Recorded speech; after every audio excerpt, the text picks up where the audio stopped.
what we were talking about was, does clean eating give you burpy farts and everything else? Burps and farts and whatever. I should have asked about the format for this before we got started. We haven't technically started yet, so. Not technically, but a lot of times we include this banter in there because it's just good. It's just fun. Yeah, for someone, it is pretty interesting because if you take someone, I always equate it to like a drug addict. If you have someone who's been using drugs is obviously not a good thing. So when they first stop using drugs, it's not a positive experience. Their body fights that. Right. Physically, mentally, emotionally, it's not. Yeah. They're going through withdrawal and their body fights it. So if they believe that, if they give into that, well, then they're back in the bad habits, back with the bad things they used to be. Well, it's the same when you begin to eat healthy. If you've been eating the nutritional equivalent of drugs, if you've been eating really poorly, and then you begin to eat healthy, you begin to eat more vegetables, you begin to eat more protein, there's going to be some changes, There'll be changes to you could have a little more gas for a time being, and that's the benefit of doing it gradually. But yes, there's a kickback, at least at the beginning. Right. Yeah. Now, okay, so if we're live here, let me go ahead and just put a disclaimer out to our listeners for this particular. I'm going to do the same disclaimer you normally do. We're talking about nutrition today. We've got a nutrition expert in the room with us, Corey Little. In my opinion, the expert in this town. That's usually how I introduce Corey. And guess what? When you talk, teach you to leave off of this town part. Yeah, there you go. I need to leave that out. I was thinking that earlier. I need to leave that out there. Anyway, I won't comment on that. But so we're going to be talking about food. We're going to be talking about habits. We're going to be talking about discipline. We're going to be talking about bowel movements, potentially. Poops. And it's not even potentially, actually, because I'm about to ask you a question about bowel movements. So here we go. So with that being said, with what you just described there, could that be an explanation for when I experiment with an intermittent fast? Like, usually that day, there's like an explosive diarrhea that happens. It's pretty regular. Like when I do that, like is that a correlation or is that something else maybe? Okay. I thought I was going to be the one that asked like a question too fast that was like too intense, too fast, but you just went there. I mean, it just, I like it. I like it. He was already going in that direction. No, so it's good. It just makes sense. It's good. I like it. No judgment. Clint just whipped out the explosive diarrhea. Not regular diarrhea. In the first. I'm going ahead like a dirt bike stuck in the mud. That's right. Lift off.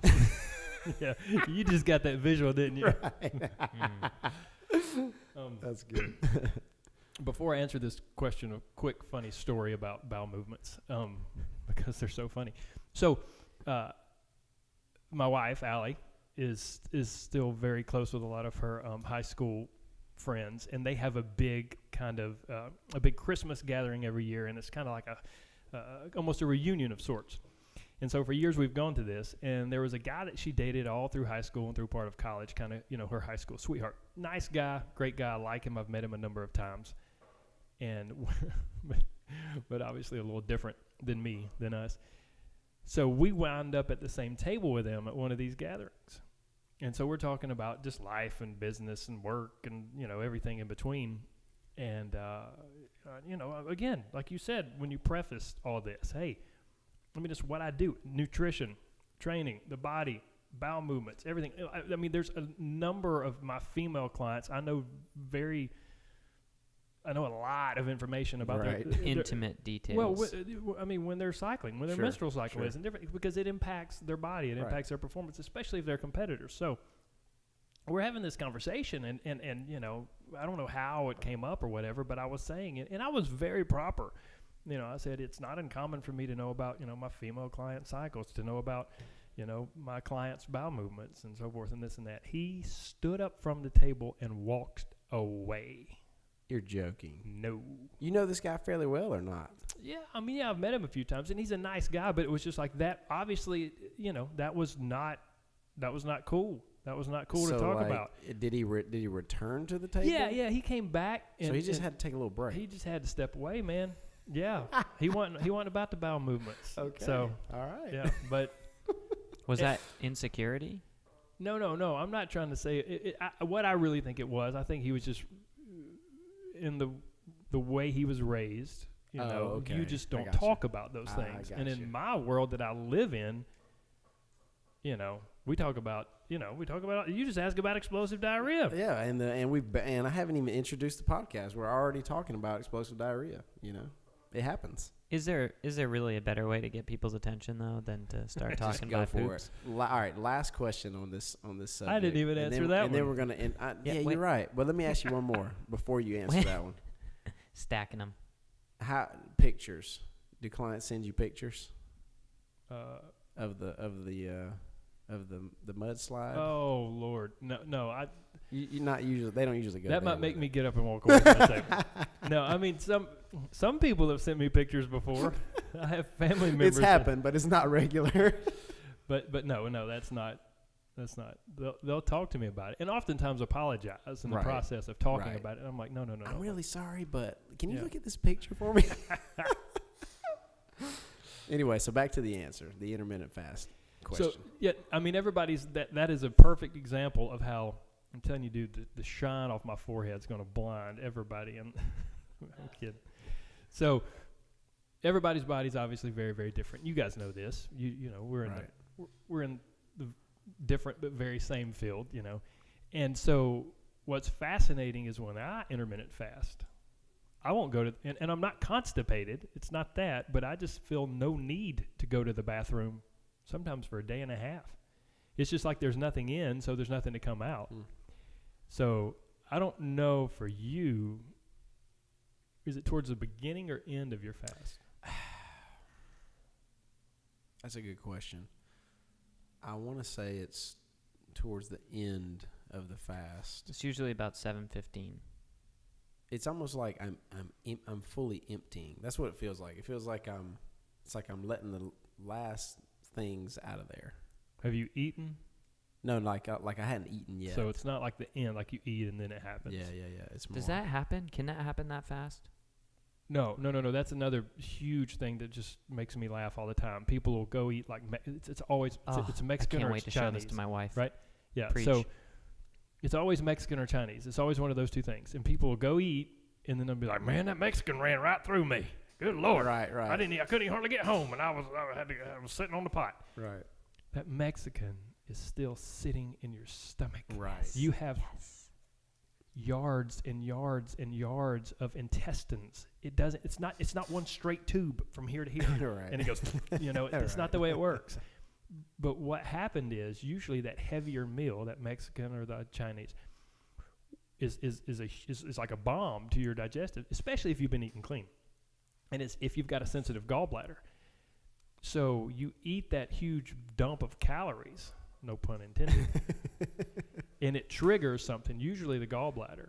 And so then there'll be a mass exodus. But the stuff that is actually exiting your body is not Mexican. It's not. It's what you ate probably 24 to 36 hours ago. Right. Yes. Yeah. Confirmed. So with that being said, welcome to Creed Podcast. What? What's that look for? I was enjoying our conversation. Look, I'm sure we will get back to bowel movements at some point in this podcast. Okay, so if you're really I can let enjoying it go. that, I can let it go. just write down that question. We can get back to it. So welcome, listeners. Hey, if you're listening, you probably believe what we believe, right? A creed is a set of beliefs, and here are a few things that we believe. One, we believe in excelling at all things that we put our mind to, we put our hands to. We believe in excellence. We believe that in order to perform at an excellent level or an outstanding level, we also like the word outstanding. Yeah. That's a good one too. Little paradigm shift We got that there. from Tony Robbins. Yeah. Tony Robbins says excellence is sort of overdone. So you got to go another step. You got to go another step higher to outstanding in order to really do something. Anyway, we like that word. Words carry power. Ish. Right. So, but in order to do that, we believe that you got to have a strong body. You got to have a strong mind. Right. What's the best way to get a strong mind? It's hard to excel without a strong body and a strong mind. And so, hey, one great way to work on or obtain a strong mind is by training your body, pushing yourself, exerting some discipline, exert some effort against the weight. The weights don't lie to you. We had an old football coach back in high school. He'd say, "Son, don't let something without a brain beat you." Oh my gosh! It took me at least 3 times of repeating what you said over in my head to understand the words that you just said. That's Which because one? that's because you're from Maine. Yeah. I got it the first time. The accent, I was like, what? Don't let Something something. without a Without a Without Without a, a you said, brain don't let beat something you." without a brain beat you. You're right. That Kind was of good. string it all That was together. good. All right. We also believe that, hey, we don't know it all. We don't have all the answers. We're not God. And we got a lot to learn. And then finally, we believe that being in relationship with people is really kind of the point to life, right? And you also learn a ton through being in a relationship with people. So you got to do it. You can't, no man is an island. You can't just live your life alone and expect to have a high quality life. So, Corey, you're on this podcast today because I know that you believe all those things too. And I know that you got a lot of value to add to our listeners today. So, Corey Little, my friend, my business partner, the man, not just the local nutrition man, but the nationwide nutrition man. I don't know that I'll go nationwide yet, but that's a So give us just a quick intro to you, your life. You know. well. It all started when I was a twinkle in my mama's eye. I guess maybe that's twinkle in your daddy's eye. I don't know how that normally goes. How much you want? When you want to? Just a quick and dirty, you know, where'd you grow up, hometown, you know, childhood, kind of, you know, just sort of the basic stuff. Whatever comes to mind. Favorite flavor of ice cream. There you go. more personal stuff or professional or both? You can do a little personal and then maybe switch over to a little professional. You just go with it. Oh, you know? okay, we'll do it. So, I was born and raised about an hour and a half down the street in what was a tiny little town called Sugar Hill. Booger Hill, as we called it when we were 5 years old. Sugar Hill. And I was raised on 40 acres on a dirt road out there that eventually got paved. Around the time we got our first Kmart, for everybody that's over 30. Oh, and yeah. remembers the Kmart. On our last podcast, we were debating, did Kmart file bankruptcy, or are they still in existence? Well, you can file bankruptcy and still be in existence. Well, that's true. yeah. But are they still I operating don't or think not? they have stores anymore. I don't know. I thought I heard something on the radio, but man, that might have been a year and a half or 2 years ago, that there was only like 57 locations, something crazy. yeah, Yeah. you know, across the nation. But Anyway, I didn't mean yeah. to butt in there. no, Just- it's okay. just curious. Kmart is more important than me. There's no doubt about it. So I was raised in that tiny little town, and you know, had a wonderful childhood. Blah blah, all that stuff. In high school, I fell in love with the sport of bodybuilding. Did my first competition. I just thought about it this morning. Over 20 years ago, I did my first Wow. competition in 1996. Dang. Pics or it didn't happen. I want to see pictures. And of how that. old were you? At my first competition, Yeah. 17. 17. Yeah, 17. Yeah, so I competed in the teenage category and won. And I had played other sports throughout my life, played basketball and ran track and so forth and different things. But there was no doubt my body responded better to that sport. I was better suited for that sport than any other sport I'd participated in.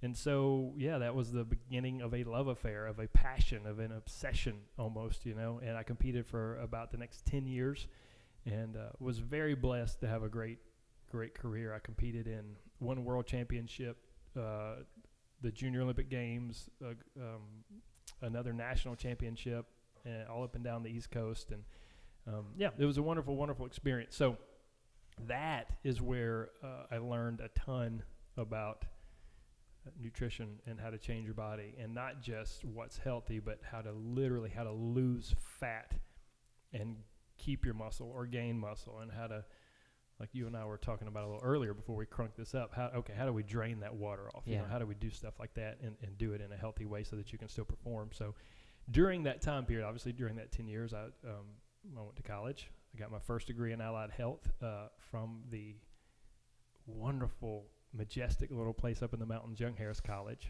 which I'm absolutely incredibly fond of. And then my second degree in nutrition science here from the University of Georgia. And I've been practicing in this world of fitness and nutrition for almost 20 years, for 17 and a half, 18 years. Yeah, I graduated from UGA in 2000, hopped out and started training people. Never looked back. You're getting old, bro. Better than the alternative. I will repeat again. Better than the alternative. All right, so back in the day when you kind of first got into it, what do you remember? What sort of piqued your interest, or sort of what was it that you just kind of got the fangs sunk in? You know what I mean? That just You caught the with bug. bodybuilding. Specifically with bodybuilding? Yeah, what was it about that? You know, and sort of talk about that a little bit. Man, I don't know. It's weird. I think for anyone that has a true passion, and that word is so overused. Tony Robbins says excellence is overused. Passion is way worse overused. But for anybody that really falls in love with something, think about it. When you fall in love, we're all married. When you first fell in love with your wife, you're like, well, she was beautiful, and she was sweet. I mean, but it's almost hard to put into words that true love. And for me, it was the same with the bodybuilding. I mean, I was there were no bodybuilders in my town. I lived on a freaking dirt road in 1996. There was no Google. I wasn't Googling to figure out what a bodybuilder was. There was hardly any internet at the time. I just remember seeing in magazines and then on, Rocky IV. Somebody please, Rocky IV. Yeah. Big time. Drago. Yeah, the incredible training sequences, and then and then Drago and Rocky, even though both have since basically come out and said they did loads of steroids to get ready for those roles. What? What? Huh? They, their physiques were beautiful, and that was the thing for me. It was like half art, half sport, because the human body was just so incredibly, amazingly beautiful to me, and to the thought of creating and sculpting it like this, and plus, it gave me an outlet for. To put in incredible work and work ethic to try to produce what I wanted to produce with my body. And again, I mean, very few times do people pursue something they suck at. I was blessed. My body responded to the stuff it was supposed to respond to, so I could see differences and see changes. So yeah, and then it took off. I think that's for me, what originally attracted me to lifting and all that was just like the tangible, like, transformation that you can see, and so I think sometimes for other things, for instance, like when you're trying to grow your mind or learn or things like that, those things just are not as tangible. I mean, yeah, they can lead to tangible results, like maybe your business grows and you're making more revenue or whatever, or maybe you earn a degree and now you can put it on the wall and maybe that's a tangible form. I don't know, but with fitness, there is a straight up, I mean, when I first started lifting, and I know that when you did too, your body changes, and it's like it's kind of empowering in a way. You're just kind of like, oh wow, I can actually have control over my body and how it looks, and if I do these things, then it responds in this way. That kind of intrigued me when I first got into it. I couldn't agree more, and that's one of the things that to this day that's so fascinating to me, and one of the things that I love, because whether it was me getting ready for a contest or now with me coaching someone else, it's like it's like a recipe. It's like once we put this type of strength training, this type of cardiovascular work with this style of nutrition, worked this way with these supplements, That's a big recipe. How is her body going to respond? How is his body going to respond? You know, are we going to be able to get where we want to go? And yeah, like that's unbelievable to me. It's like in my mind's eye, we're putting all that in a big bowl and stirring it up. And is it going to turn out to be what we want it to be? You know, it's fascinating, and it is empowering. It's really cool. Yeah, and then I think I would think that most trainers or fitness experts would have a similar testimony or story, you know, about fitness, because then what you want to do is like when you exert those changes over yourself and you change your own body or whatever, it's like the natural progression is you want to give back, or you want to help somebody else, and naturally people start asking you because they're literally seeing your body change before their eyes, and they're just like, they're curious, you know, they're like, what are you doing and how are you doing it? And they become intrigued, and then you just kind of naturally want to help them do it. And I don't know, I think that's maybe how it starts for most trainers. I think you're right. I think you're right overall. So where do you disagree? You don't have to agree with everything I say, Corey. No, I know that. It's not about, I don't mind disagreeing with you. I just, I don't want to, I think the vast majority of people that are in our industry are probably wonderful people who have the experience that you just talked about. But I think there's also those people who think it's just would be cool to get to hang out at the gym all day long. Right, you know? right. And they don't care. Yeah. You know, totally you and I know this. We know this, all three of us sitting here. We do what we do because we care about people. We want to show them to success. You know, we want to help them to success, to help show them what's possible, to help show them how to change their body, to change their life, to be stronger mentally, to be stronger physically, you know. And Creed especially is phenomenal. It represents that and also so much more about improving yourself as a person. But unfortunately, again, we all three know this. In the fitness industry, there are bums, Right. you know. And I'm not even thinking of anybody in particular. I just know there are those people who they're in it either to make a quick buck, or they're in it just because, hey, I hate my job. Oh, I like to work out. I'll go train people. Right. You know. And so yeah, and I'm with you there, and I'm fully with you there. And I think the one that bothers me most though. So those people that you just mentioned, they bother the snot out of me. Snot. That's fine. That's Corey's. That's your word, bro. I'm stealing your word. Influencing me. Those people bother me. But I think the one that bothers me most is the one who kind of does it just to like show off themselves. You know what I mean? Just kind of self-promote. Like you just see, it's so rampant, I guess, on social media. People, they're like literally, they just want to build a following by taking their shirt off and flexing and doing all this stuff, and now showing like positioning themselves as a fitness expert when probably they just have incredibly good genetics and they don't know a thing about fitness. Right. That's the person probably that I get most passionate about. That bothers me. And that's one of the things I was going to mention earlier too, is because you were saying that, you know, that progression. Wow. You're changing your body. You're not a trainer yet, right? You know, you're exercising. You begin to tweak your nutrition a little bit, tweak your food, and your body changes, and you get bigger, and you get stronger, or you get leaner, you lose weight, whatever the case is. And then you begin to realize, you begin to learn. You learn what works and what doesn't, because you've changed your body.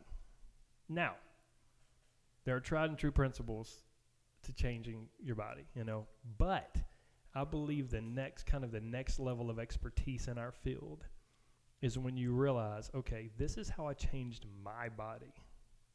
Right. Now I got to figure out how to change other people's bodies. Right. That's right. And some of the tried and true principles apply, but when you mentally, it's a different game for them. And then even there's other circumstances. Like the other day when we were in here talking about mesomorphs and ectomorphs and endomorphs. If I'm coaching someone for competition or just coaching someone for weight loss, and they are a for sure endomorph, they're not going to tolerate carbohydrates that well. Now, my man Benjamin here, if I'm pegging him right, he could eat a wheelbarrow full of carbohydrates every day, and he's going to smoke through it because of his body type. So getting back to the original point, to me, that's the next progression. That's the next step, is not only knowing, okay, because the entry point is the same for all of us, and you see new trainers do it all the time, and I love them because the ones that care, it's the same. We were all there, and that is, I know what worked for me. That's what I'm going to do for them. Right. Yeah. And so I think the next step beyond that is to go, okay, I know what worked for me, but now I got to find what's best for them. And in conjunction with that, I think it has to be paired perfectly, is the integrity and the care, which you've already mentioned, about truly wanting to see that person succeed. That has to be there. And so Leah was making fun of me the other day. Me and my wife, we were having a conversation, and we were talking nutrition, and I was actually explaining this to Christy earlier when I was meeting with her. I said, Christy from Lululemon. That's right, Christy from Lulu. I told her, I said, for many years now, I have kind of outsourced all things nutrition to you, to Corey Little. And so, like, anytime a question comes up, now, if it's basic, obviously I'll answer it and whatever. But if it gets a little beyond my reach, I just defer to you. And so whenever me and Leah have a conversation about nutrition, I usually say something like, well, Corey says, fill in the blank, right? And so she said this. She said this a couple months ago. She said, you're just too big of a Corey fan. You just believe whatever he says, And she was right. She was. But I explained to her, I was like, let me tell you why, right? I know Corey. I know him very well. I've known him for many years. I've seen him in action in many different situations. I've watched him get asked very hard questions. I've watched him deal with frustrated clients, whatever. And the way that you operate in those situations is always with integrity, and it's always with care. And that is why I'm such a big Corey Little fan. Like, that's why I don't care to, research and see what the other nutrition experts say. I just defer to Corey Little because I know that you're going to, and I also know this about you, which I've never heard you say, by the way. Well, that's not true. You said it a little while ago when we were talking about CBDs. whatever that, CBD, yep. Whatever that thing was. And, if you don't know much about something, you're going to admit that. You're not going to put on a front. You're not going to whatever. So, that's why I'm such a big Corey Little fan. And that's what I think, that's what I'd like to see more of from the fitness community, instead of this posturing and this positioning of, well, I know better than you, and I've been doing this for such and such long. Well, maybe you've been doing it wrong for 10 years. How about that? You ever thought about that? I don't know. I feel like that's lacking. Number one, thank you very much. I'm flattered and honored, and I'm not sure that I'm worthy of that, but I do promise that just like you, I do care. We care. We care about our people, and I believe that's why we're still doing what we do, and that's why we still have business. So thank you very much. But I think there's another reason that you tend to trust what I say, and it's under the radar, and I think this is it. Because you've seen me in those positions, answering those tough questions, fielding, over the years, Clint, you've probably seen me field hundreds of questions from people, from physicians to moms to athletes to whoever, And I think probably what seeped into your subconscious was I wasn't pushing a specific agenda or a specific, like, I'm not paleo, I'm not keto, I'm not Atkins, I'm not intermittent fasting, I'm not a cult. I'm a nutritionist, and I can tell you the benefits and drawbacks to each of those. And I can tell you if that's going to be the best route for you. Yeah.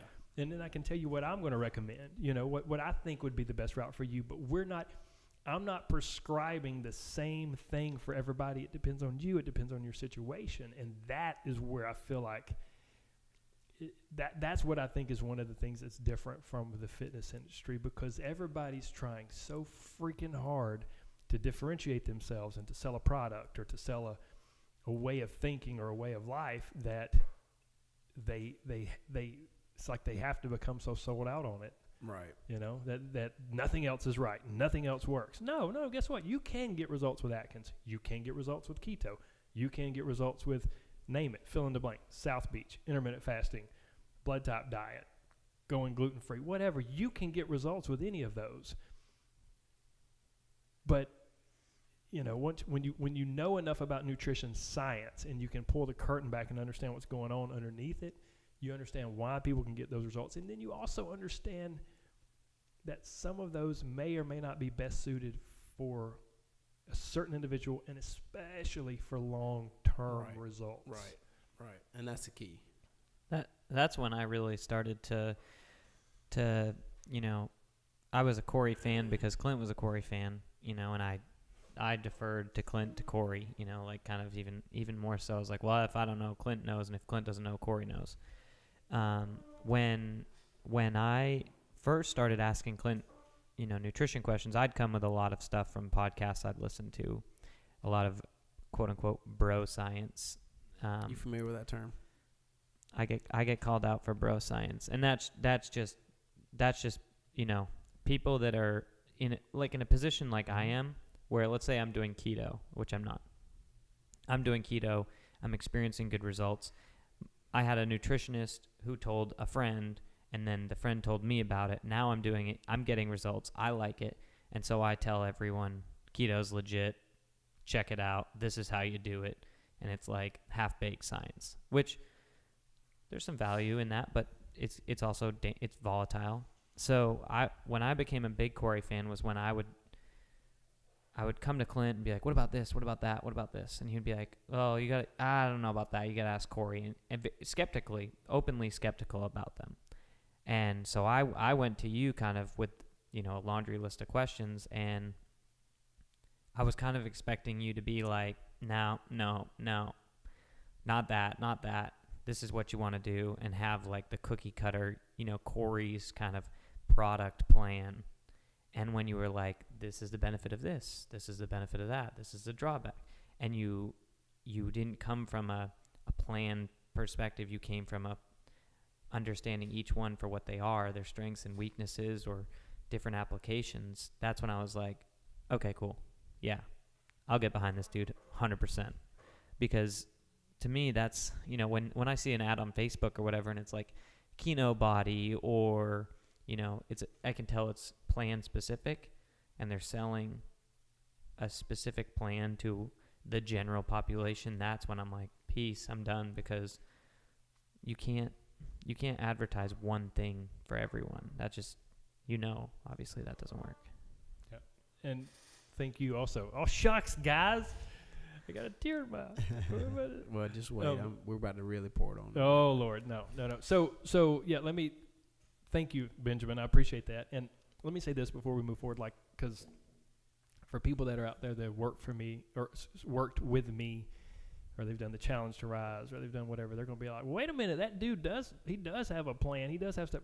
Like, I have to, because like if people come to me and they want help, I can't just go, well, just experiment and see what works. Yeah, right. Totally. But here's where I feel like, where I believe it's different. Like, a lot of the things that we keep referring to, paleo, keto, intermittent fasting, Atkins, whatever, blah, blah, blah, those things are very trendy, and they're extreme.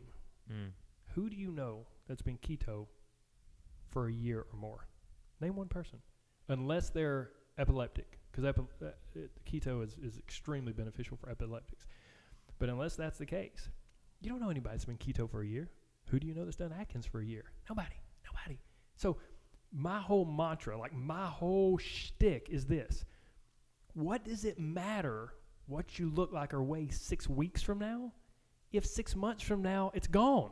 It doesn't matter. Like, Right. Clint, you and I know this. We've talked about this a million times. So everything I teach is based on let me teach you the tried and true principles, the stuff that like the smartest scientists in the world, the stuff that the people at like researchers at Harvard and the National Institutes of Health, stuff that they teach. We've been studying the human body and nutrition for 100+ years. There's some things that we know for sure. Guess what? Vegetables are freaking incredible. We know that. We know they're incredible. Now, are there exceptions? Absolutely. Like, this is the stuff are there sure. If somebody's got Crohn's, they're not going to eat a lot of vegetables. But for 99% of the population, vegetables are amazingly good. So the things that I teach, my quote-unquote plan for the average Joe or Jane that wants to lose weight, lose fat, feel better, look better, it's based off tried and true principles that if they learn them and implement them into their daily life, they're sustainable. That's the ticket. They're sustainable. It's not some keto fat shred. I don't even know. I know what Kinobody is. I don't know what his program is, but it's not extreme, because extreme doesn't last. That sounded good. I like this microphone. Yeah, you just kind of whisper in there a little bit, give it a little lullaby, a little kiss. What you got, Benj? Man, Like you about to say something. I'm on board with that 100%. My first reaction when I see stuff is I see fads. We talk a lot about the radical middle. All right, so there's extremes, super laid back diet, anything goes, and then there's the other extreme of like very strict, trendy, specific, for everyone. And then there's that radical middle where it's like, okay, there's a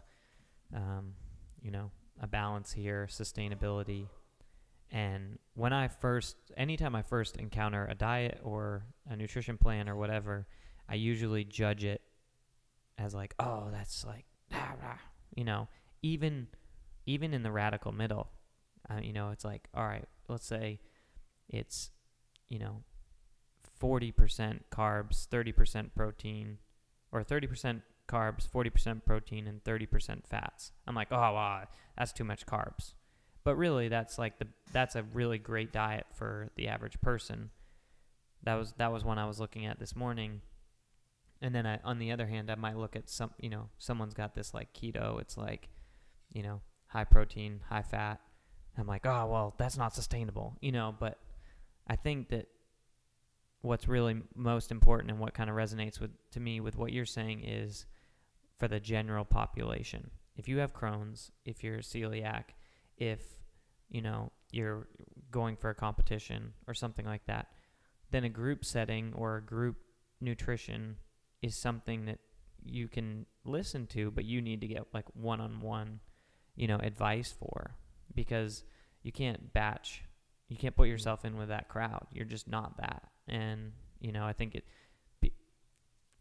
my knee-jerk reaction is to stand on a soapbox and say, everybody should do this with me because it's fun. That's like who I am. But with nutrition, I have to be really careful about that, because what I'm doing doesn't work. And I've really had to temper myself with that. And Clint was like, be careful about, the questions you answer on the gym floor, because you're different than everybody else. And, we have a message that we're sending to the general public. And I need to be cautious of that. I, tend to want to preach or more just include people in what I'm doing. But really with nutrition, you can lead some people astray, or you can, you got to be careful about the influence that you have, especially in the position that I am as a fitness coach. Yeah, absolutely. So I want to dote on you just for a couple of more minutes before we move on to some more sort of nutrition or fitness focused questions. I'm about to get cooked. I'm getting buttered up. I'm about to get buttered up. I'm going to ask you for something at the end. You don't know yet, right. But we're trying to warm you up. We're warming you up. Kind of like you got warmed up last night, but we're not going to tell that story on here. We'll talk about that some other time. Sounds risque. It was a different type of warming up. Anyways, so how come you assume that if I was getting warmed up, it was by a dude and not a lady? Do I give off that vibe? I said that sounds risque. Oh, I thought you said that sounds gay. No. He said risque. Oh, good. I was like, first of all, don't say that. Wait a minute. And second of all, Lord, Have mercy. You just took this down a side street. Well, it's funny too because risque. because I know where you're at. So I was like, what the heck? Wait a minute. He just said, "I know where you're at." I don't know now what he's everybody's talking gonna think about. I'm gay. I don't know what I know he's where you're at talking with that. I know where we're at with I that. don't know what he's talking about. Happily married. Please, Clint, change the Anyway, subject quick. yes, we're changing the subject. You can So always cut that out. yeah, we can't. No, we don't need to. It's I'm good. just saying we can. Right. We have that ability. But what I was gonna say is this, and I think this is another thing that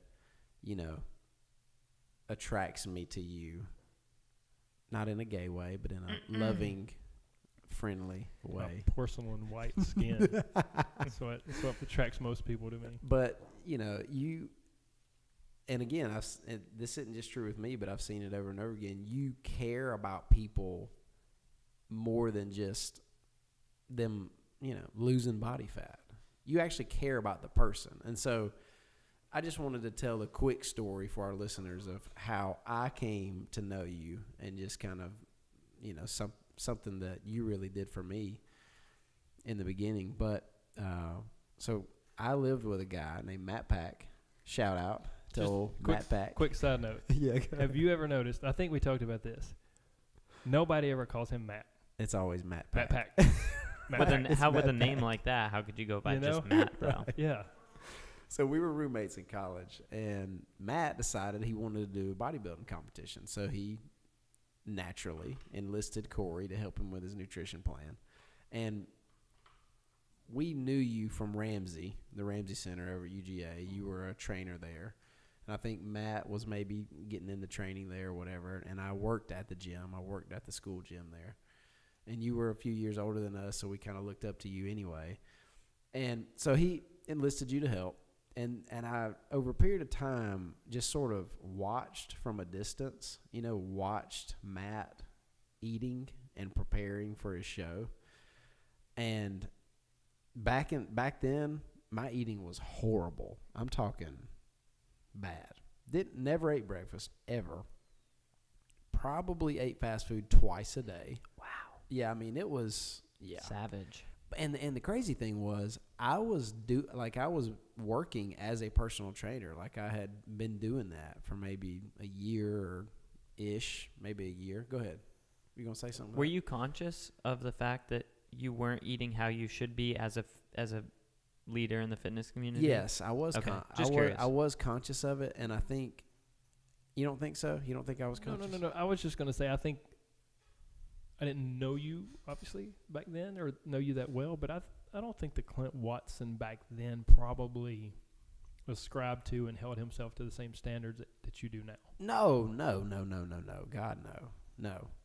No, I think for me back then, I was in my early 20s, and I was a little bit more on the kind of being strong program, I guess. So at that point, I didn't necessarily care about being lean. And so I was probably about 215 or 220, and probably, 18 or so % body fat, maybe 20, somewhere in that range. Like a football player. Yeah, like a football player, and that was what my experience was, and I was just kind of good with that,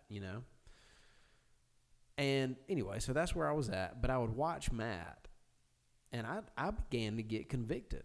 I really did. I began to get convicted about, okay, just like what you said, the question you asked, like, here I am, I'm a personal trainer, and I'm promoting health, and I'm promoting, working out and, healthy nutrition and all this, yet I'm not practicing it. So I didn't feel good about that. So I started sort of tinkering with your method or whatever you were teaching Matt. I just started sort of mimicking him and started eating some foods that I had never eaten before. I was a very, very picky kid as far as eating. I'm talking like I only ate like 5 things, literally, and they were all horrible. It was Chef Boyardee ravioli.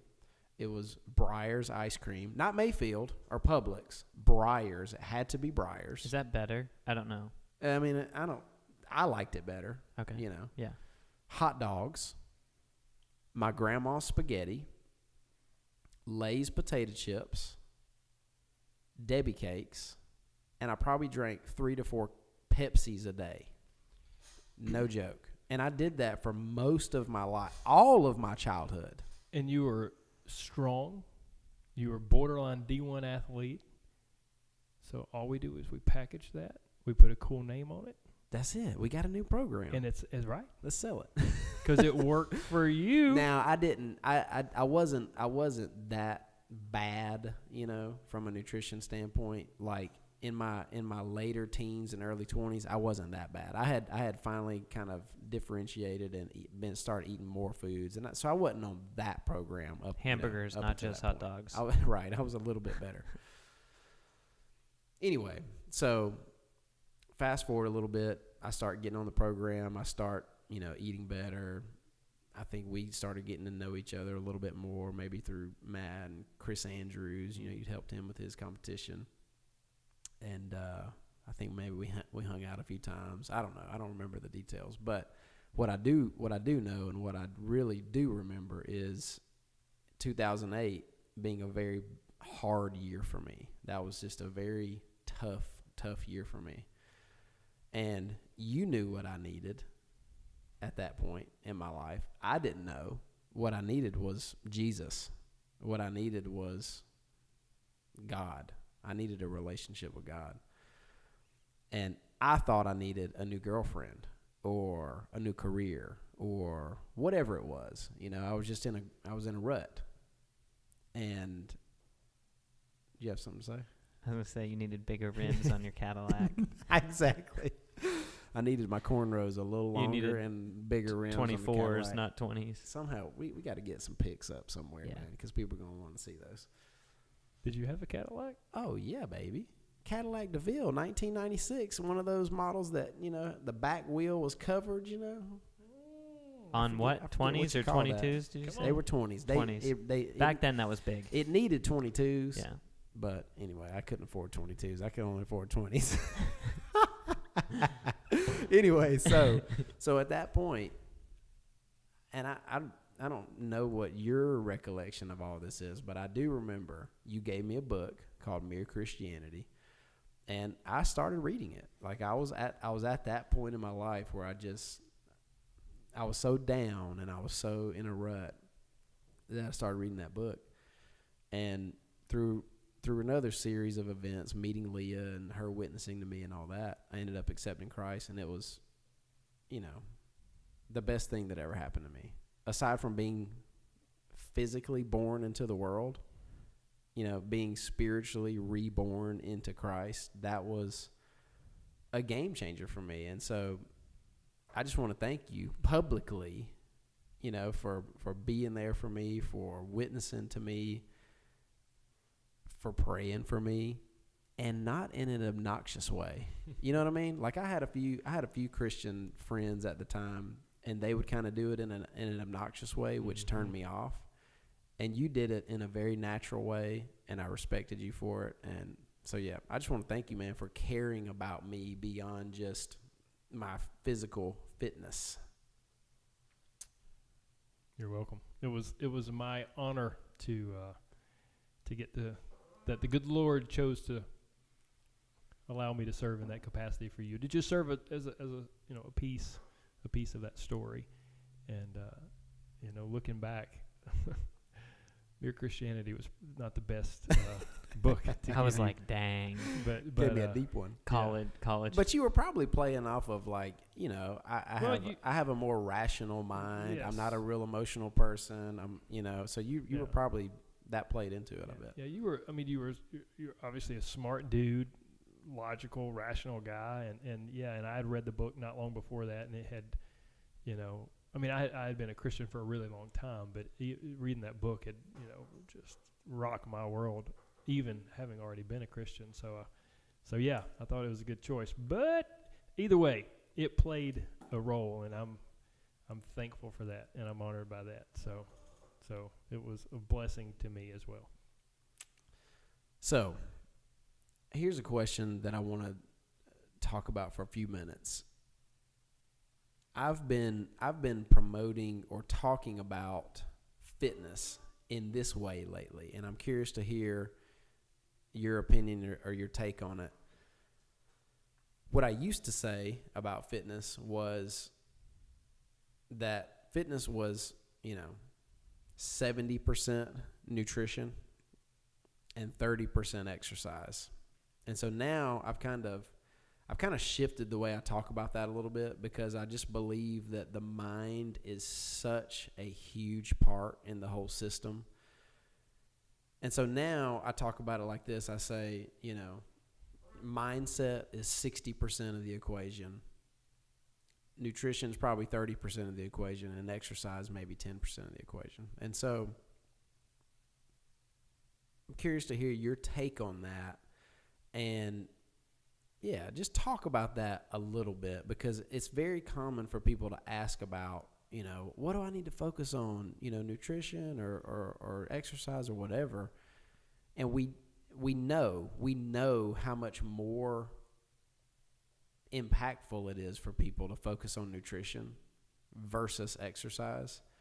But then that whole mindset piece, you throw that in, and it's so hard to put, obviously, percentages on, right? But I'm just curious to hear your take on that conversation. And you're talking specifically about like just being healthy, just general health. Getting fit, getting not fit, like crazy. being fit, That was living the lifestyle. So that was going to be my question. Define, when you said, when I talk about fitness, and then you went into your percentages, define fitness. Right. Yeah, so physically strong, mentally strong, healthy, a right relationship with the whole situation, with it not being an idol in your life, or with it not being, you know what I mean? Just kind of the whole perspective. For the general public. But let me get a little bit more specific too, because I want you to gear your answer or your thoughts on this towards somebody who is wanting to get fit, because those are the people, the people that are like already fit and have been pursuing fitness for a while. They're going to understand a little bit more about how all these things work together, versus the person who's kind of not been in the game and they want to get fit and they know they need to change something. Those are the ones that usually ask those kind of questions, like, well, what do I need to focus on? Do I need to focus on, what is there a specific workout I need to do, or nutrition plan, whatever? I think, and you and I and everybody have always talked to percentages. Like, it's 70-30, it's 80-20. Oh, it's it's whatever, it's this, it's that, and it.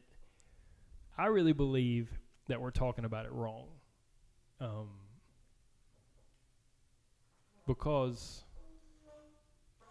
I just believe it's a different organism and system than percentages. Because with the percentage thing, you get the idea of, well, if my nutrition's spot on, but my exercise and mindset are off, well, then I can get 30% of the results I could get. Or if I get my mindset right, well, I could get 60% there.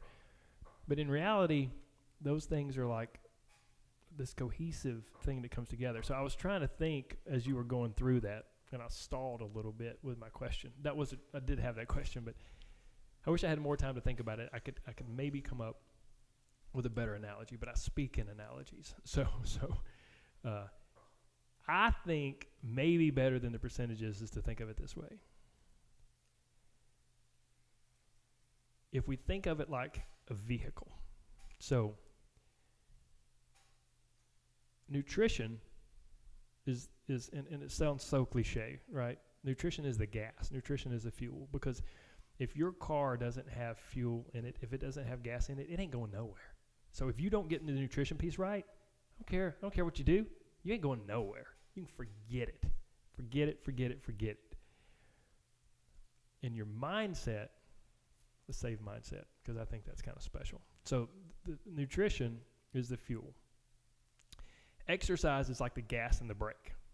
And again, if you have no gas in your tank, if you don't have fuel, the gas and the brake ain't going to take you nowhere. But if you have fuel, then that'll help move you somewhere. And then mindset is your freaking steering wheel. You take the steering wheel off, you can push the gas, but you have no idea where you're going to go. You know what I'm saying?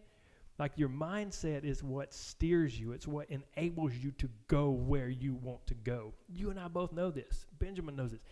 there's nothing more important than training your brain consistently for success, consistently to achieve what you want to achieve. We talk about like with the challenge to rise in the book of Romans, do not conform to the patterns of this world, but be transformed by the daily renewing of your mind. This isn't a new concept. It's been around for a long time.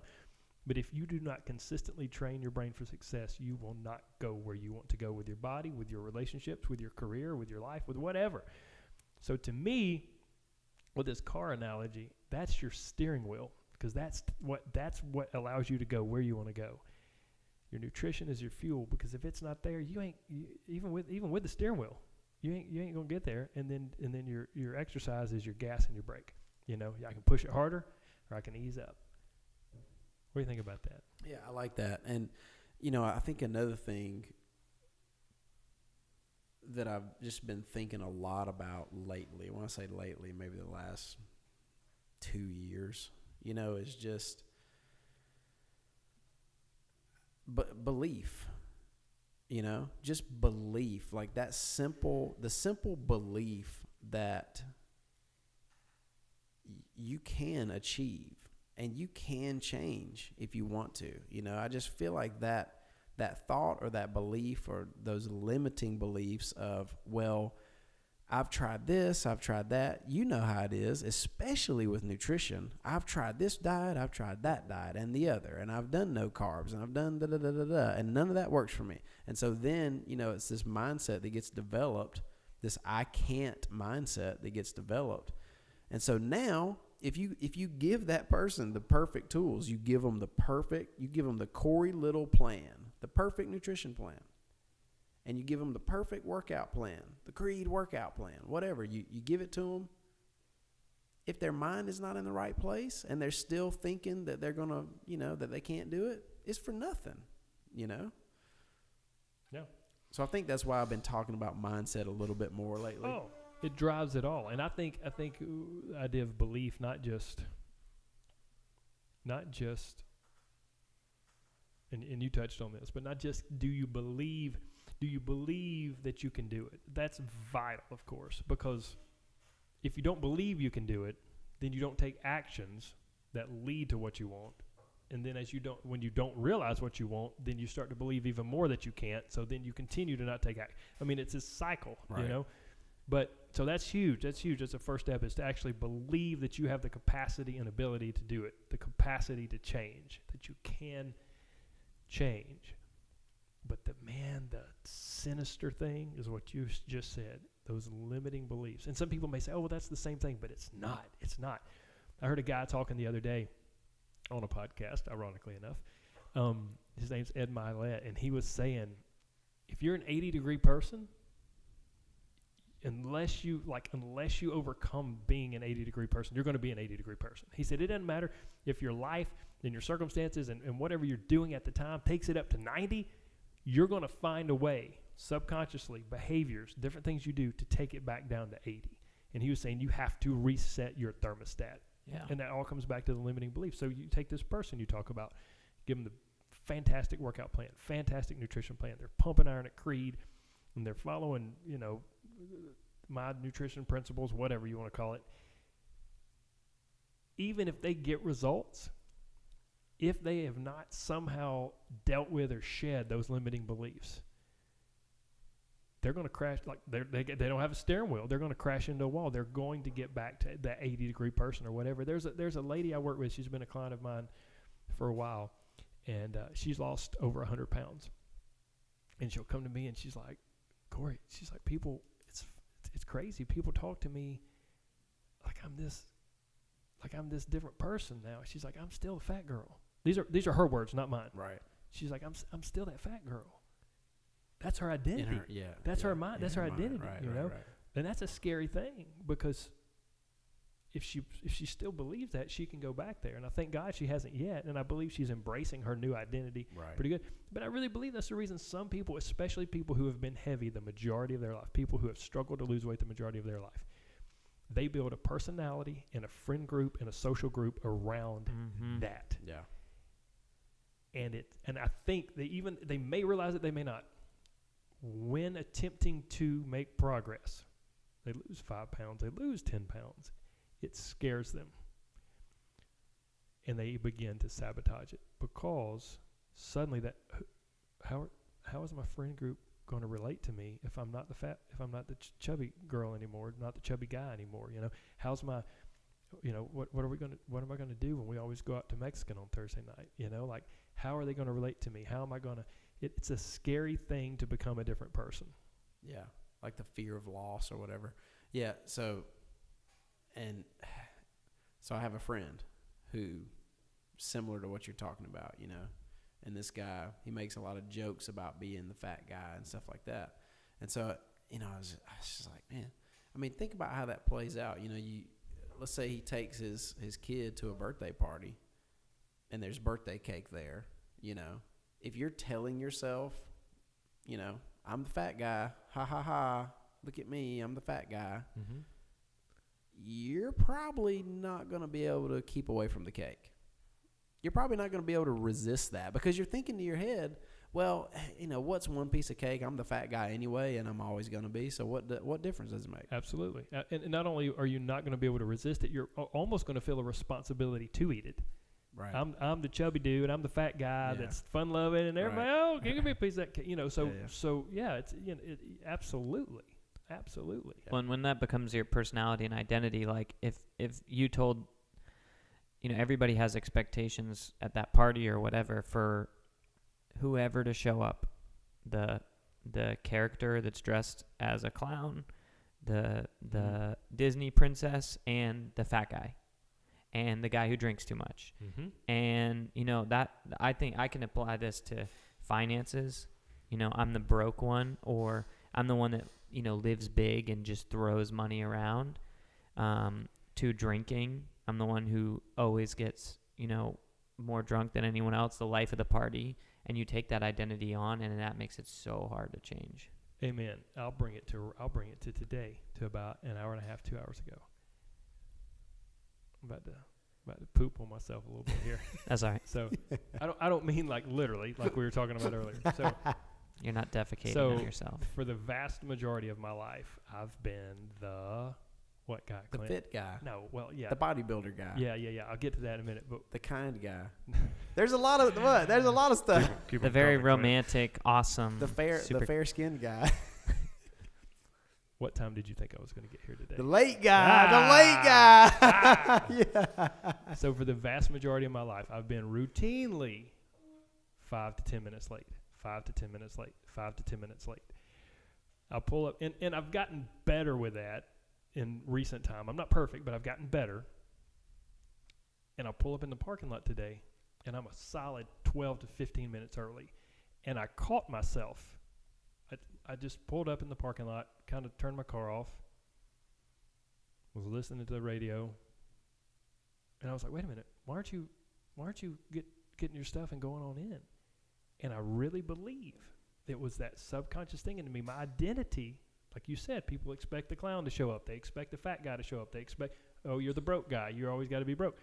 My identity was, well, if I walk in there 10 minutes early, what's like, and it wasn't conscious. It wasn't a conscious thing. Yeah. Well, what's Clint going to think? And then it even happened when Yeah, I came it in. did, right. You said Clint was like, "Holy crap!" Like Right. I was telling him you wouldn't be here until Yeah. 10 minutes late, whatever. Right. And so that if that's true for me in that little, and I'm not even, I don't think I'm insecure about being the late guy. Like it's something I would like to improve on, and I have improved on, but I don't think I'm insecure about it. Now imagine if it's something that runs much deeper, like being overweight. God, can you imagine then the thing? Oh no, I'm not gonna. And then also the potential shame associated with it. You're the chubby guy, you're the chubby girl, and then you're gonna try to take a stand and move in a positive direction. So I'm gonna choose at that social function to not drink alcohol because of liquid calories, to not have that dessert, whatever. Well, you're putting yourself out there. You're serving yourself up on a silver platter because you are scared to death deep down. If I don't lose weight, everybody here knows he started a diet and he failed. Yeah. He started and he failed. So it's so freaking hard to even get started Yeah. when that is your identity, you Right. know? And then that's a whole nother conversation of all, just all those failures that a lot of people have experienced. They just pile on top of each other, one after the other, after the other, and then it gets to the point sometimes where people just throw their hands up in the air. Mm-hmm. And that's where you see the, people 100, 200, 300 pounds overweight. It's just like, whatever. I'm going to do whatever. Yeah. But I think about that with business too. A lot of people in their 20s are like fresh college grad, or I'm not going to school, I'm going to go right into this. They throw their heart and soul into the business that they want to be in or the career that they want, experience some failure early on, and then become an employee of a company they don't want to work for, or don't be the entrepreneur they want to be. And I relate to that. That's really me speaking about, myself. And man, anytime I've failed, if I can just keep going and keep pushing and on to the next thing and not worry about like, oh, do people see me as a failure? I might as well just go, move towns or change jobs or, hide myself. I think that's, if you can push through that, like, okay, yeah, I failed a diet, but that doesn't mean that I have to, stay that way. Can I bring it back around to Christianity, if I may? Absolutely. Can I get an amen? So That'll preach. Thank you for sharing that, Benjamin. Thank you for being transparent with that and honest. Sharing a little bit of your story, a little bit of your mindset. Because I believe that comes back to the central thing that can free us all. Can free you from those emotions, can free me, can free Clint, can free all, and every single person. I don't know if 11 people will listen to this podcast or if 111,000 or 1.11 million. I don't care. For anybody that's out there and they want to lose weight and they're struggling and they feel defeated, if you can separate your quote unquote failures from yourself, from your identity, because the scenario Benjamin just talked about, he mentioned shouldn't move to a new town, like that's, you take on that failure as your identity, and then suddenly you're no good, you're not worth it. And so what does this have to do with Christianity? Well, it serves up the thing that saves us from all that. Grace, mercy, forgiveness. Don't be mad at yourself. Practice a little grace. Okay, there was a failure, but I'm not that failure. I'm worthy, and I'm loved, and I'm incredible. That's me. That's me. That failure doesn't define me. I'm worthy and loved and freaking incredible. So what just happened, that was an event. Now, some people see that as failure, but that's not me. It's not who I am. So I'm just going to learn from that. And then I'm going to move forward because I'm awesome. And I know that sounds so cliche, so silly, but shame and guilt is what drags us down and puts us in that terrible, terrible, broken, defeated mindset that keeps us from trying, that keeps us from moving forward, because guess what? We all fail. We're all going to fail no matter what the situation is. But if we can separate our failures from our identity by giving ourselves mercy and grace, then we can really move towards success. Yeah. I think that's a key element, especially in nutrition. Yes. It's key because people are just so freaking hard on themselves. They give themselves zero grace, and when they have a quote unquote failure and they have that, they go out to Mexican and they, eat all the they eat 2 bags of chips and whatever, It just, the way they beat themselves up mentally from that, it's like they're just, people are relentless with themselves. And so then they beat themselves under the table, and it's just like, I think that's where they just don't even want to try again. It's like, forget it. This is just who I am. I don't have any self-control, whatever. And you're absolutely right. And it's so much so. I just literally yesterday did a teaching in the Rise Private Coaching Group on the all or nothing mindset. Because these people know what I teach. They know that I'm all about, you guys talk about the radical middle. I call it, specifically in the nutrition world, I call it the magical middle. You've got to learn to live in the magical middle. So they know all this stuff.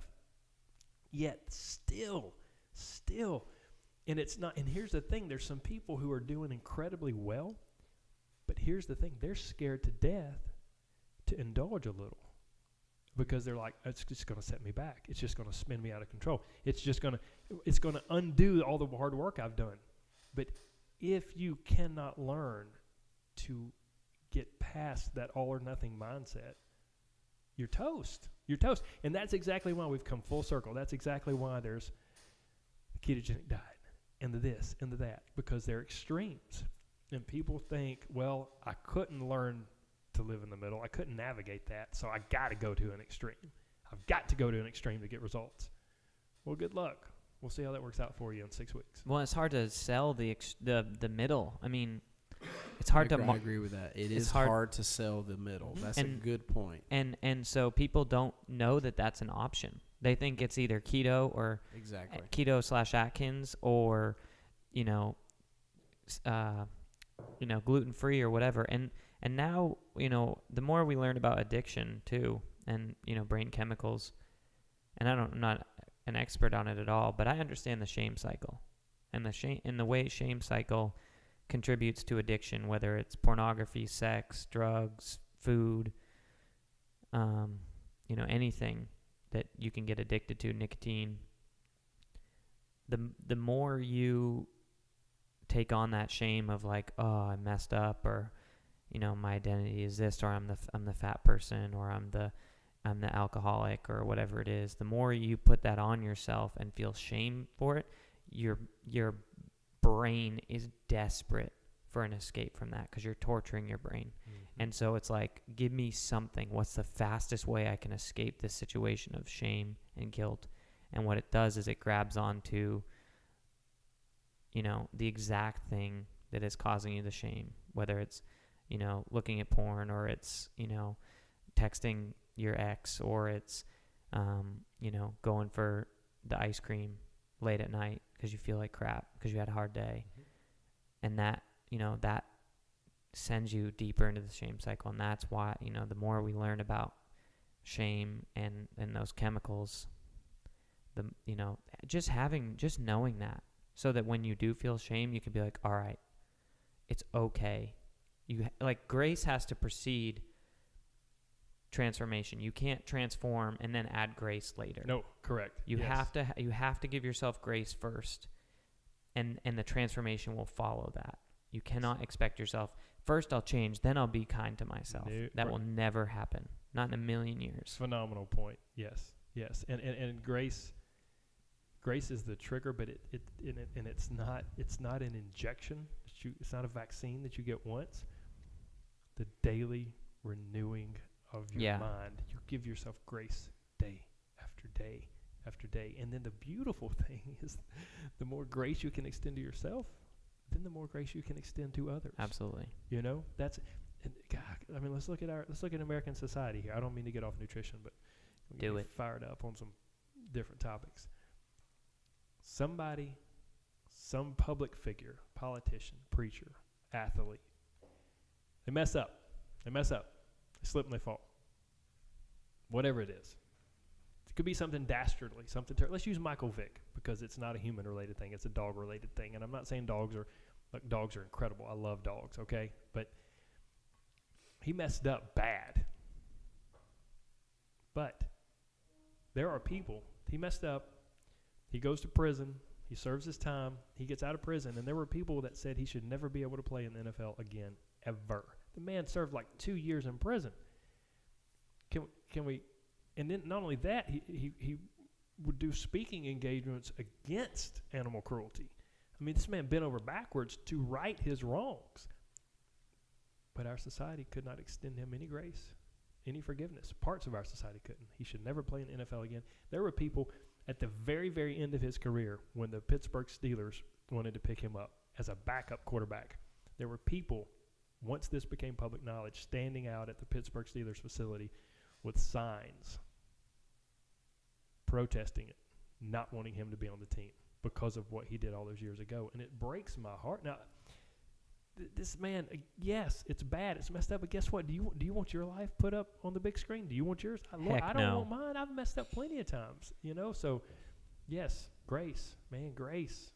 Each Well, and it's every because day. the reason that they're comfortable doing that is because they don't extend any grace to themselves. Exactly. That's exactly what Yes. you're saying. Is like, if those people practiced grace in their own life, then they'd be like, well, hey, like, I've forgiven myself for my wrongs, and the ways I've fallen short. It's not a big deal for me to, look at Michael Vick and say, he's, and people that have gone one way and then, oh well, how can he speak out against animal cruelty? He's such a hypocrite. Well, like, the very things that bind you will be the things that you help set other people free from. Amen. The things that were binding Michael Vick in that world, once you've repented, you've served your time, whatever it is, jail, community service, or just righting your wrongs, apologizing, that's when you have to help other people escape the thing that bound you. Because if you don't help other people, and this is something I'm learning, not practicing, learning. So just to be clear, the things that have bound me or Michael Vick or any one of us, as soon as we make it some bit of way, which is what you're talking about fitness earlier, you have to reach out and help other people with it. You have to mentor other people with that, because if not, it won't stick. That's the final step, I believe, 7th or 12th step of Alcoholics Anonymous, I believe, is you have to get involved and you have to help other alcoholics get free, because if you don't, it won't stick. You'll go back, and the research has proven that that's the number one thing that gets people out for good, is helping someone else to get out of what they were once trapped in. Amen. Yes. Yes. Yes. So, Corey, you help a lot of people with nutrition. You've helped a lot of people over the years. You're currently helping a lot of people, coaching them. And what would you say, I mean, we've probably touched on a few of them already, but what would you say are some of the major issues you see, or some of the common issues you see with clients that sort of hold them back or keep them from, achieving what they want to achieve fitness-wise? You're talking about specifically in the world of nutrition, correct? Yeah, mostly in nutrition. Yeah. Well, first, can I say one last thing Yeah, related go to for that? it, So man. piggybacking off of what we were just, Benjamin and I just had church on there. Just because we just preached on grace for 15 minutes or whatever. But just because we talk about grace and forgiveness, it doesn't mean that you're not accountable. And it doesn't mean you shouldn't hold yourself accountable. Because if we're not careful, let's shift this to the world of nutrition. Because Michael Vick, in our example we used, he was accountable. He had to go to jail. Right. He served time. It Yeah. wasn't like he said, God, guys, I'm sorry. I didn't realize I shouldn't have been doing that. And they went, oh, no, it's okay. No problem. We'll see you at the practice field tomorrow. No. He was accountable. So when we translate this over to the world of nutrition and changing your body, I think a lot of people lack, some people, I should say, lack self-honesty in a big way. They don't hold themselves accountable. Right. They're not honest with themselves about it. And, I think that's one of the top things. Now, there are other people. Clint's heard me talk about this before. There are punishers and pretenders. And so punishers are much more likely to beat themselves up and not extend themselves grace. Pretenders are much more likely to not hold themselves accountable and to not be self-honest about it. So, that's cool. Collectively, I think that the number one thing that is required is to be self-honest. To be self-honest with where you're at, with your adherence, with your compliance, and then also, whether that's in the world of nutrition or in the world of exercise. Now, getting down to the brass tacks, freaking nobody, okay, 99%, we'll say, we'll open up 1% for those very few, eats enough vegetables, period. Even if you think you do, you don't. You just don't. Like, we need probably at least around 5 or 6 cups of vegetables a day. People don't get 1 cup of vegetables a day. Some people, and I have people all the time that sit across from me and think, oh, I love vegetables. Okay, do you eat them at breakfast? Well, no. Like, they look at me like I'm a cyclops. No, I don't eat vegetables at breakfast. What are you talking about? Okay, do you eat them at lunch? I have maybe a little bit of lettuce or a slice of tomato on my sandwich. Like that's not even like a quarter cup. And That's for taste. yeah, that's just it's an accoutrement. Yeah. You know, Yeah. it's not even worth mentioning. Okay, so you have a snack. What do you have for snack? Granola bar. Okay, so no vegetables there. So you love vegetables. When do you eat vegetables? Oh, I have them at dinner. Right, good, okay. Like you hardly eat any vegetables, so nobody eats enough vegetables. Clint and I have gone round and round about this. Clint. I struggle with eating vegetables, okay? Let's just say it. I struggle with eating vegetables. There you go. But here's the beautiful thing. It's not just like the mean parent telling people to eat their vegetables and you can't get up from the table until you eat your Brussels sprouts. If you eat, and we'll back it off, we'll say 4 to 6 cups of vegetables per day, you only have so much stinking space in your stomach.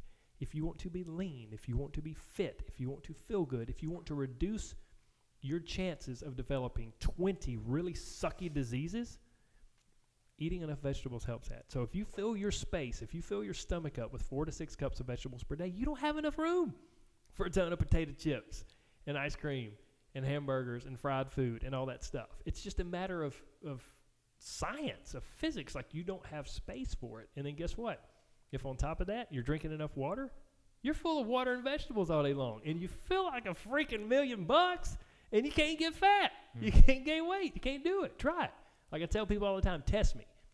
Don't do anything else. Just do that. Eat 4 to 6 cups of vegetables per day, obviously not drenched in butter or covered in cheese sauce. I wouldn't say obviously. Most people probably don't know that. We're not If talking I pour about ranch dressing all over it, does that count? Thank you for mentioning ranch dressing. Ranch We're not dressing. talking about squash casserole or a salad. You know what get this. You know what the average trip to the salad bar? You know what the average trip to a salad bar, how many calories it consumes? Don't even want to know. I want to know. I'm about to make people like hate me right here because, so just go sit at Jason's Deli, okay? Jason's Deli. Excellent salad bar. And you see all these people, and they're going to the salad bar, and you're like, they don't look like they eat a lot of salads. You know, they look like they might be eating something else a good bit. The average trip to the salad bar is over 1,000 calories. Dang. So when they just let I was people going to guess 1,000, yeah. go to a salad bar and whip up their own salad, the average trip to a salad bar is 1,000 calories. So you can sabotage vegetables. You can do it. But people don't eat enough vegetables across the board. They don't drink enough water. And then people are not active enough, period. Now, they may do some butt-busting workouts like here with Creed and stuff, but what's wrong with going for a walk on the day you don't come to Creed? What's wrong with getting out in your freaking neighborhood and going for a walk for 30 minutes? Nothing. Dude, I went to China a few years ago, and I think I saw one overweight person the entire time. And there's a lot of freaking people in China. And one interesting thing is they smoke a lot of cigarettes there. Probably 8 out of 10 were smoking cigarettes. Weirdest thing ever. But literally. But the thing is, people are walking and riding their bikes everywhere. They're walking everywhere they go. They're riding their bike everywhere they go. And there's like no fat people. It's crazy. And they're eating white rice, fish, and vegetables. It's not keto. It's not Atkins. Right. It's white rice, fish. Oh, wait a minute, Corey. Wait a minute. White rice. There's a really high glycemic index for white rice, right? Guess what? It doesn't matter. They're eating whole grains, fish, and vegetables, and they're active non-stop. Can't do that wrong. The nicotine doesn't hurt either from all the cigarettes they're smoking. Curbs their appetite. But even before that, I mean, I would say 30, 40, 50 years ago, they probably weren't smoking like they are now, and they were still slender people. I have a question about nutrition because I think we're talking a lot about the general public, not the 99%, but like the average person who's looking to shed weight, be fit. What about, because I think a lot of our Creed people are like there, you know, what a good portion of Creed people are, they eat healthy. They're like the person you just described, me, who doesn't eat 5 cups of vegetables a day. But, like, okay, that's a really good thing for me. Now I'm like, all right, 5 cups of vegetables a day. I'm going to do that. or that's what I want to do. What are some other things, either nutrition or, that we can be doing or focusing on, thinking about to, a lot of people come into Creed who are already working out, they're already in shape, and they want more results. They've plateaued, they want more results. Similar thing with nutrition. A lot of our people are eating pretty healthy. It's wine or, minimal, cheat, kind of keeping it sustainable. You're about to get hammered, by the way. You're about to get hammered. Go ahead, Corey. Answer the question. I like it. Good. No, but I like that I don't know the answer because I wouldn't have asked it. Right. And people wouldn't be hearing this. I think it's absolutely hilarious. Could you see it in my eyes? No. I didn't even have to look at you. I knew from the question. I was like, yeah, he's about to get hammered. Do you want to answer it? Well, I'll give my version, but I want to hear your version too. Out of 20 people at Creed, that and let's not even single out, because Creed people are awesome. Okay. I freaking love Creed. I love Creed people. Like, y'all are getting it done in an amazing way here. So let's just say 20 people who work out just consistently. 20, right? Okay, 20 people that are out of 20 people that are working out consistently and somewhat, they're somewhat on the path, right, towards fitness. All 20 will tell you that they eat pretty well. And 19 of them are not. See, that's great, because I was thinking you were going to go the other direction here, that, like, they're doing good enough. And, like, that's my thing. I know I eat pretty good, in quotes, because I don't eat clean. But I want to. Like, even me, who doesn't, I have no reason for wanting, it's not for body composition. Like, I'm not trying to be a, whatever. But I want to grow in the gym and pick up heavier things and run faster and get better. And I want to grow in how I, what I put in my body. And so I'm really glad that it's that way and not the other of like, no, just be sustainable. Because that's kind of what the answer I was expecting was, don't stress on, eat more vegetables, but don't go crazy. I want to go crazy. I want the crazy end. I want like the cray. 5 cups of vegetables a day is like a perfect example of what I'm looking for. And here, okay, what you just said is a perfect example of why people can't get results, and they don't know why. Because 5 cups of vegetables a day is not crazy. Right. That's freaking basic. You're going to have to edit out all my freakins. I've been getting fired up. That's all right. Freaking That's a good. lot. Yeah, I need to say Keep You just coming. can't say you just can't say that F Keep word. I them need to say coming. snot balls or something like that. Keep them coming. So that's not crazy, Benjamin. That's the thing about it, is that people dupe themselves into thinking. They've watched just a few episodes of The Doctors. They've read a little bit in Women's World magazine. They read 2 or 3 articles online.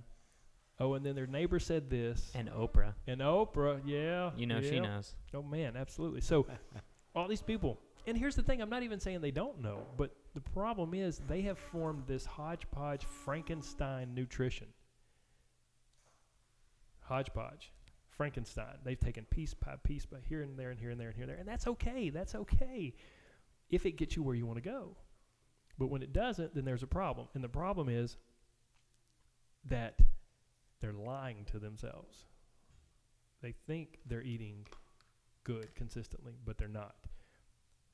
How many glasses of wine? Well, I have 1 or 2 glasses 5 nights a week. Wait a minute. And you want to see your abs?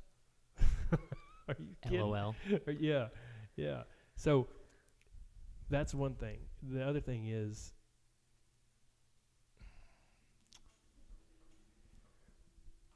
it's not just like, I know people are going to think I'm picking on wine or I'm like, Mr. Vegetarian, and I'm not any of those things. Like, it's nothing wrong. Like, I want people to have their wine, but you have to be realistic about what you're willing to give up and what you're willing to do versus what you want to achieve. The last Challenge to Rise, there were a group of awesome young ladies, or I say young, I think they were maybe around my age, maybe a little younger, I don't know, whatever. It's young? Yeah, I'll say that's young. There was a group of beautiful ladies. I have no idea how old they were, but beautiful ladies. But no, they were beautiful. They were fit. They were excellent, and they got some results from the Challenge to Rise, from the 3-week challenge. But they were talking about, what would I have to do if I wanted to see this, if I wanted to achieve this. And the thing is, once you get, and this, Clint, we all know this, once you get to a certain level of fitness, it's like diminishing returns. Like the person who needs to look, like we were talking about, the quote unquote fat guy that goes and eats the birthday cake at the birthday party. He can just make some small changes, and he's going to see results. But when you're already at a high level of fitness, you got to put in this much effort. You got to put in 10 units of effort for 1 unit of results. And I don't say that to be discouraging. I just say that to be honest. I see it with the people I work with who are getting ready for contests, because they're striving for something. They're striving for something that is extreme, and so you have to be extreme in what you're doing to get there. And then on that note, let me just tell you, Clint, you referred to this earlier. If people would get off Instagram, like that crap is poisoning. It is, man. Unless you're following us. Shack. No. I'm talking about they're following the fitness models, and we live in the age of the butt. Booty gains. I mean, people are absolutely fascinated with the female backside. I'm a man. I'm a heterosexual male. I get it. Like, I love the beautiful female. That's a good thing.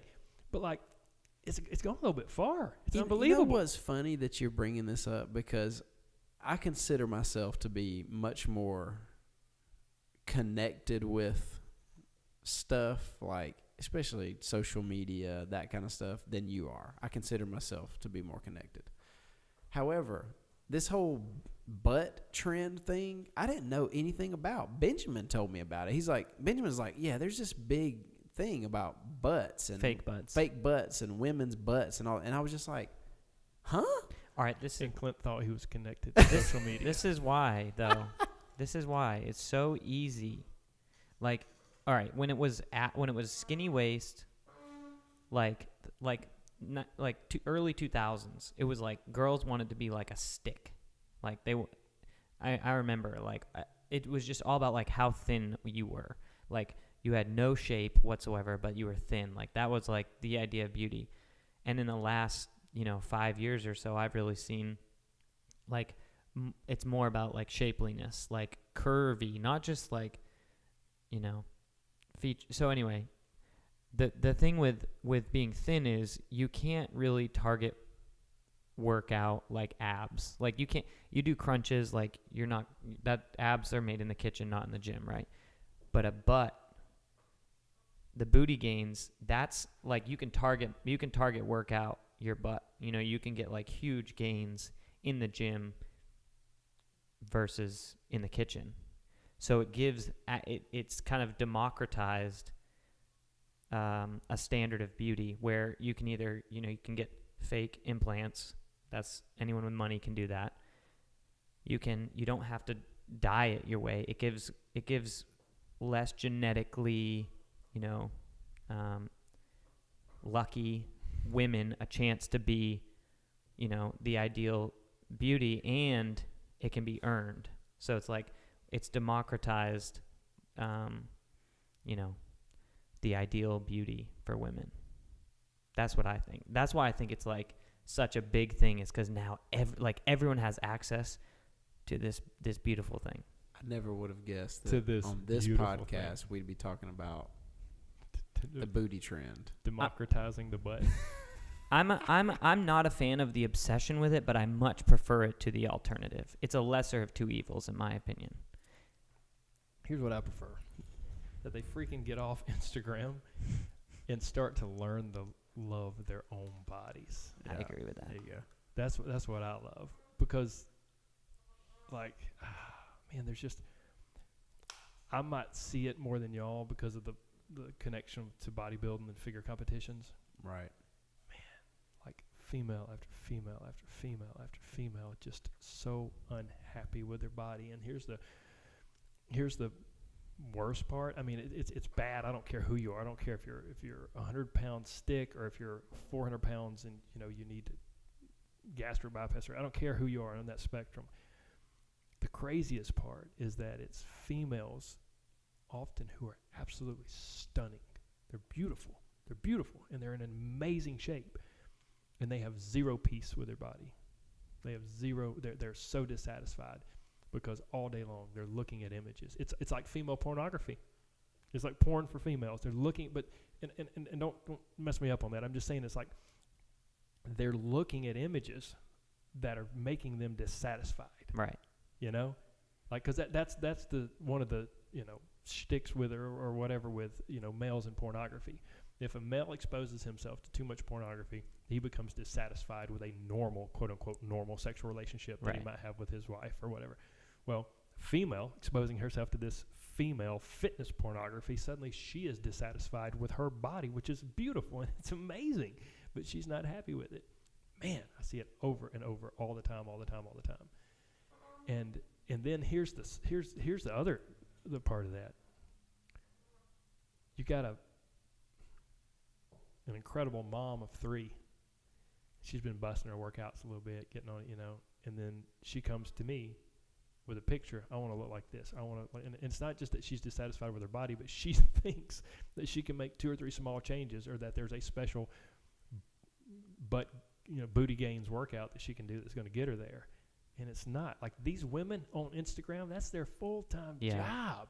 And they may take 77 pictures before they get just the right one with just the right light. I've trained a girl from Atlanta who has an interesting lifestyle, and she's kind of one of these Instagram girls. And I've seen pictures she's posted, and I'm like, that is not what she looks like. Right. How did she even get that picture to turn out that way? I just saw her last week. Like she had a little bit of cottage cheese, but that picture doesn't show it. So I don't know. So I'm so glad the conversation went in this direction, because here's a question that you and I have talked a little bit about before, but I want to talk about it, go into it a little bit more, and especially for the sake of our listeners. You came up in the bodybuilding world, in the, just that whole world, figure competitions, the whole thing. And I know that now you do a little bit less of that, but you still do some of it. Somebody wants to do a figure competition, bodybuilding competition. They call you. You have a reputation for, success with helping people do that.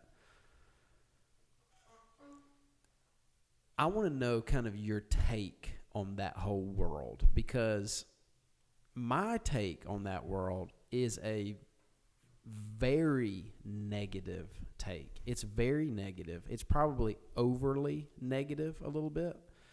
And to the point where if I hear about somebody,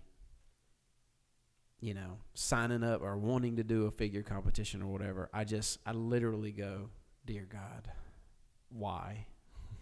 Why would they do that? Like, and I think it comes from a genuine place of concern for them, that they're going to turn into what you just described.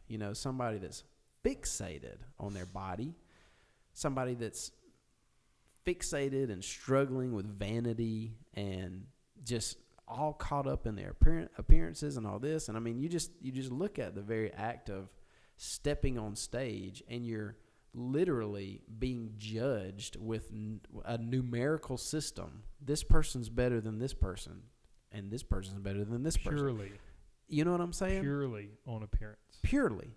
And so that's my take on the whole situation, but I want to hear your take on it, because, again, you're a lot more attached to that world than I am. Here's the first part where I think, and Clint and I have had this conversation quite a bit before. He's kind of almost in like the best, nicest way he could. It was almost like you had a hard time reconciling me and the person that you perceive me to be with the sport that I participated in. Right.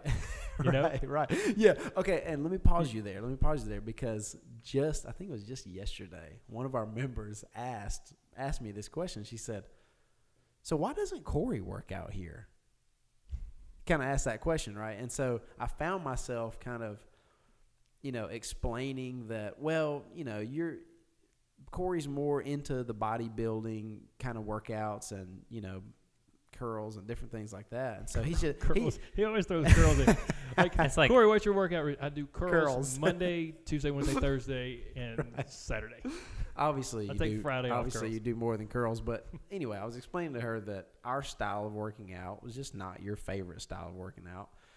But when I said the bodybuilding part, she kind of squinted her face and kind of looked at me funny. She was kind of like, "Huh, I didn't think he was like that." She kind of said it like that, and I was like, no, you don't understand. He's not like that. He's just that's just what he's got a lot of experience in that regard, and he helps people in that. So anyway, it's funny. It's a funny story. What's her name? squirming. So there's a few things. So number one, I think the mistake that you made, or that you make, and you continue to make, and earlier you thought I was worried about disagreeing with you, and this is something that you and I have talked about before, as we've talked about different, marketing approaches and strategies when it comes to Rise or, the Challenge or Crete or whatever, You really want to focus on health and being, a complete person and this and that. And I'm like, Clint, people want to look good in a swimsuit. They want to look good on the freaking beach, man. That's what they want. And I believe that you consistently give people more credit than they deserve. And I mean, I'm sorry, people out there. People want to look good naked. They want to look good in a swimsuit. If working out did not at all change the way you looked, gym memberships would drop by like 80% overnight. Boom. They would, because even for people. So earlier when you're like, I'm worried when people say they're going to do a fitness company, that they're going to get wrapped up in vanity and how they look. Everybody's wrapped up in how they look and in vanity. And I'm not saying it's right. I'm just saying that's a big issue for a whole lot of people. Well, okay, and here's where I'll slightly disagree with you. So I think there's a difference between... There is. You know what I'm saying? I agree. There's a difference between desiring looking better and desiring looking, like not feeling confident in your bathing suit. And then you take then there's a whole nother level where it's just an idol thing. Mm-hmm. And it's, anyway, that's the part that concerns me. I'm not concerned about people wanting to look better in a bathing suit. I get it. I want to look good in a bathing suit. But I know that it can very easily slip into, that other extreme. So here's my question or my challenge back. And I want to come back to bodybuilding. I want to talk about it specifically because I have a dear friend. He's like my little brother, even though he's much bigger than I am. But he and I, and we've actually talked about conversations that you and I have had, because he's a bodybuilder and he's one of the most devout believers I know. So I want to come back to that. But this lady, who I'm sure is a wonderful lady, when you said that, she kind of cocked her head sideways. Oh, I didn't know he was like that. Is it that different than the world of CrossFit nowadays? Where, I mean, because when I was, it's funny, when I was in the late 90s, bodybuilding was like CrossFit. It was a hip, cool thing to get into in the world of fitness. It was the fitness sport. Fast forward to 2018, and now CrossFit is the cool, hip, awesome thing. And you hear people talk about it all the time. It's like a cult. All those, they eat paleo. They all have their lingo and what'd you PR on this, and what about your what'd you snatch, and what's this, and there's even like I've got another dear friend who has kind of gotten into that hardcore world, and I've been a trainer for almost 20 years, and there's stuff that she makes reference to. I'm like, I don't even know what that is, like I don't know what that exercise. It's their own unique lingo. So again, we come back to the idea and issue of an idol. And so I think whether it's bodybuilding or CrossFit or whatever, does it become an idol? Totally It's agree. not an issue just of vanity. Totally agree. It's when does it become an idol in Right. your life? Right, So that's right, the right. core issue. Now, that being said. By the way, listeners, Creed is not a CrossFit gym. I just have to say that. Right. But it's a functional movement gym, Right. which is phenomenal.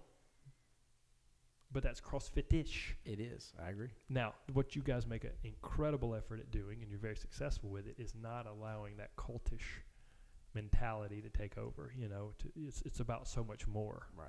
than functional movement, and which is amazing. So that's the biggest reason it's not a CrossFit gym. Right. So back to the world of bodybuilding. Like I don't, like I said with my youthful enthusiasm earlier, when I was, in high school, it was the human body just was absolutely beautiful to me. It still is beautiful. Like it's like a piece of art.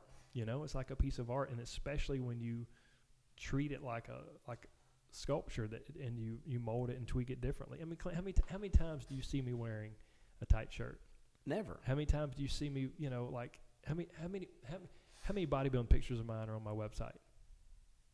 Like, Not meant. You one, joked maybe earlier one. that you wanted to see. I want to see you with your shirt off because I don't know. Yeah. Like I'm gonna I get up- can't tell if you. I know you're fit, but like with me, if I wasn't working out right now, my neck would be skinnier, but I'd still look fit. So I'm sure the same for you. So, there's no evidence physically Right. that you're in like whatever shape.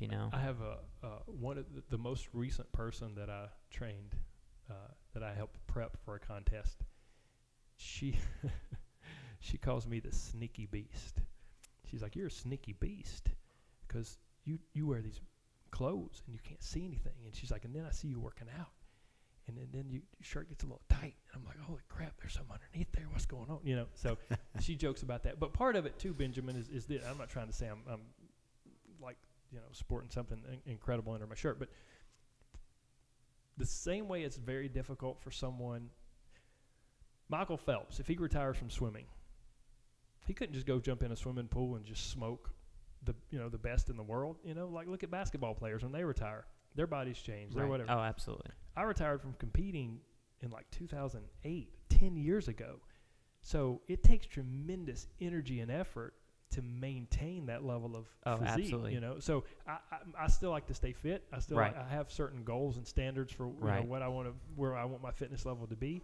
But a large part of it too is the nutrition component, not just eating healthy and eating those 4 or 5 cups of vegetables per day, but force feeding food to maintain muscle mass. Yeah. So I mean, I'm not, Well, that's the biggest reason I wanted to see a picture of you is not because I want to see what you're, you look like now. I want to see the difference because I've seen, I love to look at pictures of bodybuilders post, 10, 20 years later, and the difference is like almost horrifying for the, the like big dudes. well, yeah, the juiced up guys. Yeah, where they are now. So that, the reason I said I want to see a picture is because I want to see what your body is capable of looking like, when you are in that regiment, when you are on that. Not because I think that that's better. It's just, it's like Clint with cornrows. It's like, dang, look at you back then. Did you have cornrows? I thought that was a joke. Bro, really? You had a you gotta Cadillac see the and pic, man. cornrows? Come on, man. I thought surely you've seen a picture. That is Surely. the coolest thing I've ever heard in my life. Dang. I thought you knew me, bro. Dang. My feelings are a little Back in the day. Oh, so to wrap this up, it's tough. The crazy thing that really blows your mind, and we've touched on a little bit before, is the number of believers, the number of Christians that I've encountered in the bodybuilding world, and which seems completely opposite, right? It seems completely counterintuitive to what the sport is. But there's almost this element when you're in it, because it's a very lonely sport. Nobody's doing it with you. There's no team. There's no nothing, and you're putting in hours and hours of work with cardio, with training, with food prep, with nutrition. And then here's the big thing: you're denying yourself. You're denying yourself all of the normal pleasures. I'm not eating those food, and it's not just a thing of like, oh, I'm just not going to drink wine, Right. or I'm Yeah. I'm going to cut out dessert. No. It's very detailed. It's very, very specific. You're denying yourself the pleasures of life. So in that way, it's almost like a fast. It's really almost similar to fasting, because you're fasting from the pleasures of life. Even when you go to a social setting and don't partake at all. don't partake of anything. Now I know we talked earlier about the guy not having cake, but like don't eat any food. Like, oh, they got grilled chicken. No, I can't have it because I can't measure it, I can't weigh it, I can't whatever. Like the bodybuilding lifestyle, when you're close, when you're in the depths of contest prep, when you got a contest 6 weeks away, it is a very limited lifestyle, very limited lonely lifestyle. But during that, if you're a believer, there's this element almost similar to fasting where your relationship with God is heightened and you rely on Him so much more. It's just unique, and you'd have to experience it. And my buddy that I was telling you about, he's a young man. He's about 8, 9, 10 years younger than me. Incredible believer, incredible with his faith. And when he and I talked about this, he was like, yes, like his eyes lit up, because when he had gotten ready, and I helped him get ready for his first contest, when he had experienced that very same thing.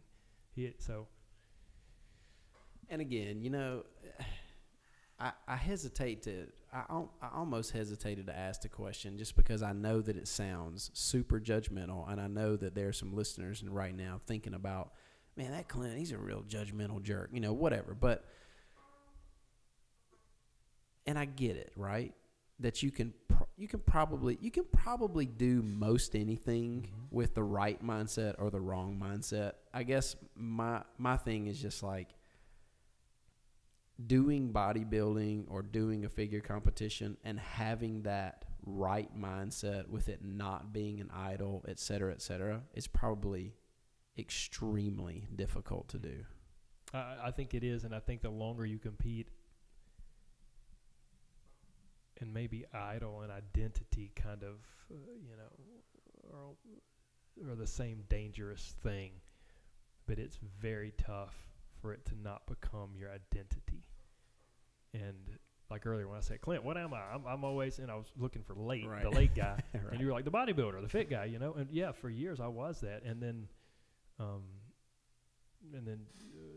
something I don't think Benjamin knows, but I had not only about 2 years after I retired from competing, I had a series of back injuries, lower back injuries, and then a couple of neck injuries.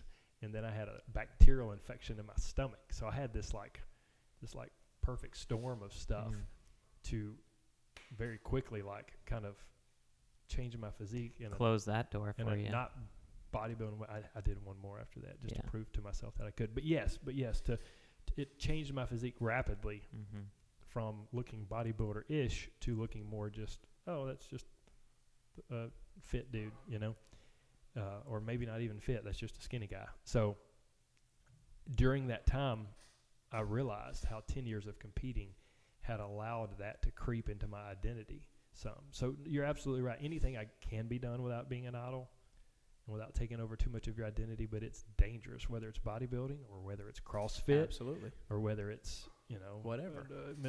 Entrepreneur of the world or whatever. Or even if, I was even thinking about it this way, even if it's, you're super rich.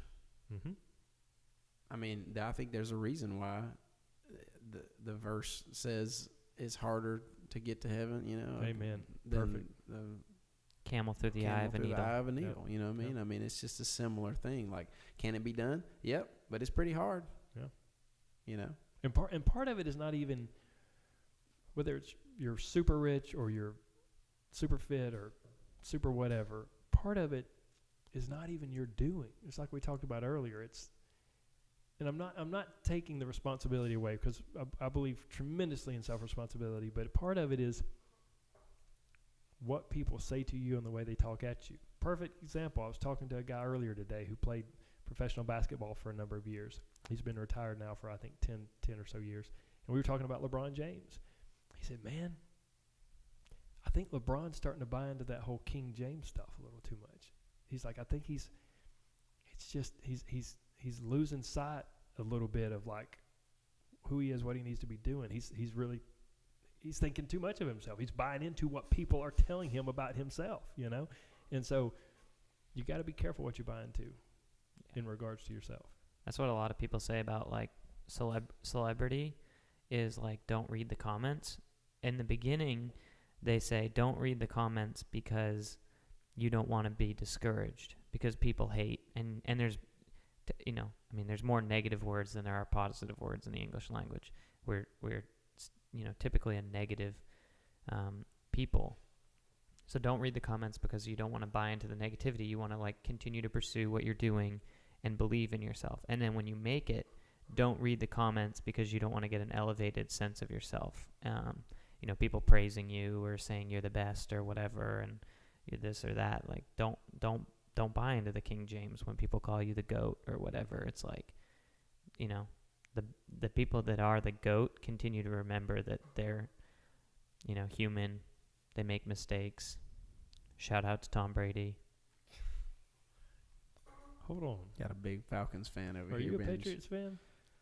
I'm a Fairweather New England fan. Yeah, he's That's fair. okay. He's not really a I watch- football fan. I watch playoffs of all sports teams that I like. I try and watch the playoffs, and that's it because I don't want to get into it beyond that. As long as you can put Fairweather in front of it, I'm very very comfortable admitting that I'm a Fairweather fan. because I ride or die with my cornrows, my Cadillac, with my Falcon. There you go. There you go. Yeah. I'm not near as ride or die as you, bro. That's awesome. All right, so listen, we've talked a lot of theory and conceptual things. So I do want to ask a couple of just specific nutrition questions because I want our listeners to understand just kind of I want them to hear you field some of these kind of common questions, right? And go, I want you to dig into it a little bit like you normally do, to the same depth. But so let's do just a couple. All right. So talk gluten-free for a few minutes and I'm just going to ask it that way. Corey Little, talk gluten-free. It's a little bit open-ended. Right. What are your thoughts on gluten-free? So for those, a lot of people probably know, but in case you don't, gluten is a protein that is found primarily in wheat. Some other grains as well, but primarily in wheat. And My chair's driving me nuts. Oh. I'm sorry. I got It freaking. squeaked for like the last 4 podcasts, and we still haven't changed it yeah, out. switch It's it out. driving me Switch it out, nuts. bro. All right, go ahead, man. No, keep going. We're getting close to the end. I hope so, because I'm about to pee on myself. Just let it go, bro. I did. Yeah, just go, man. Let it go. Just go. If peeing your pants is cool, I'm Miles Davis. Oh. How old are you again? 20-something? 21? 26. I'm impressed that you know that line. That's good. Yeah. He's Uh, older than he looks. I didn't watch It's that like movie Benjamin when it first Button. came out. Yeah. I don't But- think you did. It's on. So gluten is a protein, and it is there's a disease called celiac disease. And celiac is an autoimmune disease, and it is legit. It is serious. And if people have celiac, they cannot have gluten. I mean, they have to completely and totally radically revamp their diet and eliminate gluten because there's no other treatment. It's not like they can take a gluten enzyme and just keep eating gluten. They got to get rid of it. Typically, when people have celiac, it's evident. You were talking about the explosive diarrhea thing. That's usually how it manifests. And it's not just like once. It's like they can't. It's like a problem. I do know of one person that had celiac, and she was the opposite. She, instead of having diarrhea, was completely constipated all the time. So, again, it just shows how people manifest differently. But majority of the time, it's diarrhea. It's intense, terrible diarrhea. And there are specific tests for celiac to see if you're celiac. I think it's either 1% or a little bit less than 1% of the U.S. population is celiac. Okay. That's a lot. Yeah, that is a lot. And it may be less than 1%. But either way, that's a lot. But if we have 100 people at Creed, if we fill up downstairs with 100 people, that means only one of them has celiac. Okay, so now that we come to the issue of what's gluten sensitivity, right? We've gotten all these books written. Wheat belly. Oh, that must be why I have a belly. It's wheat's fault. It's not my fault. Have y'all heard of that book, Wheat Yes. Belly? Yeah, Wheat Belly. So gluten's the enemy. Gluten's the culprit. Gluten's a problem. So then we hear this term, I have gluten sensitivity. I'm gluten sensitive. So there was research that was published in the American Journal of Epidemiology. And they took all these people that claimed they were gluten sensitive. These people said, I'm gluten sensitive. And then in true researcher fashion, they didn't let them know when they were and weren't being exposed to gluten. And then they, because sensitivity is mysterious. How does it manifest? One person may say, well, it manifests because I get an itchy nose, or I get, I get constipated, or I have diarrhea, or I have, and again, diarrhea, that is the celiac, but, or, it could be a number of things. I break out in hives or whatever, or I get foggy headed. So sensitivities are, I'm not saying they don't exist, but they're much tougher to diagnose.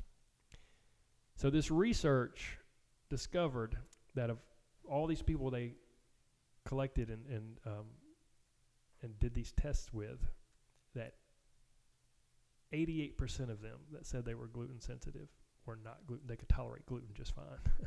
So the other 12% actually were like, oh, wow, you are gluten sensitive because you nailed it, like when you had it, So if we look at that, we're looking at 85 to 90% of the population that has no problem at all with gluten. And then you get people saying, oh, well, wheat, we've genetically modified wheat, and we've done this, and wheat's not the same as it was years ago, and this, and then you get into paleo people. Oh, well, all grains are bad. Grains are horrible. Nobody should eat grains. And then it just all spirals out of control from there. But the bottom line is that based on science, not bro science, but I know all about that world because that's the world of bodybuilding. But based on research-based science, research-backed science, 85 to 90% of people can handle gluten just fine.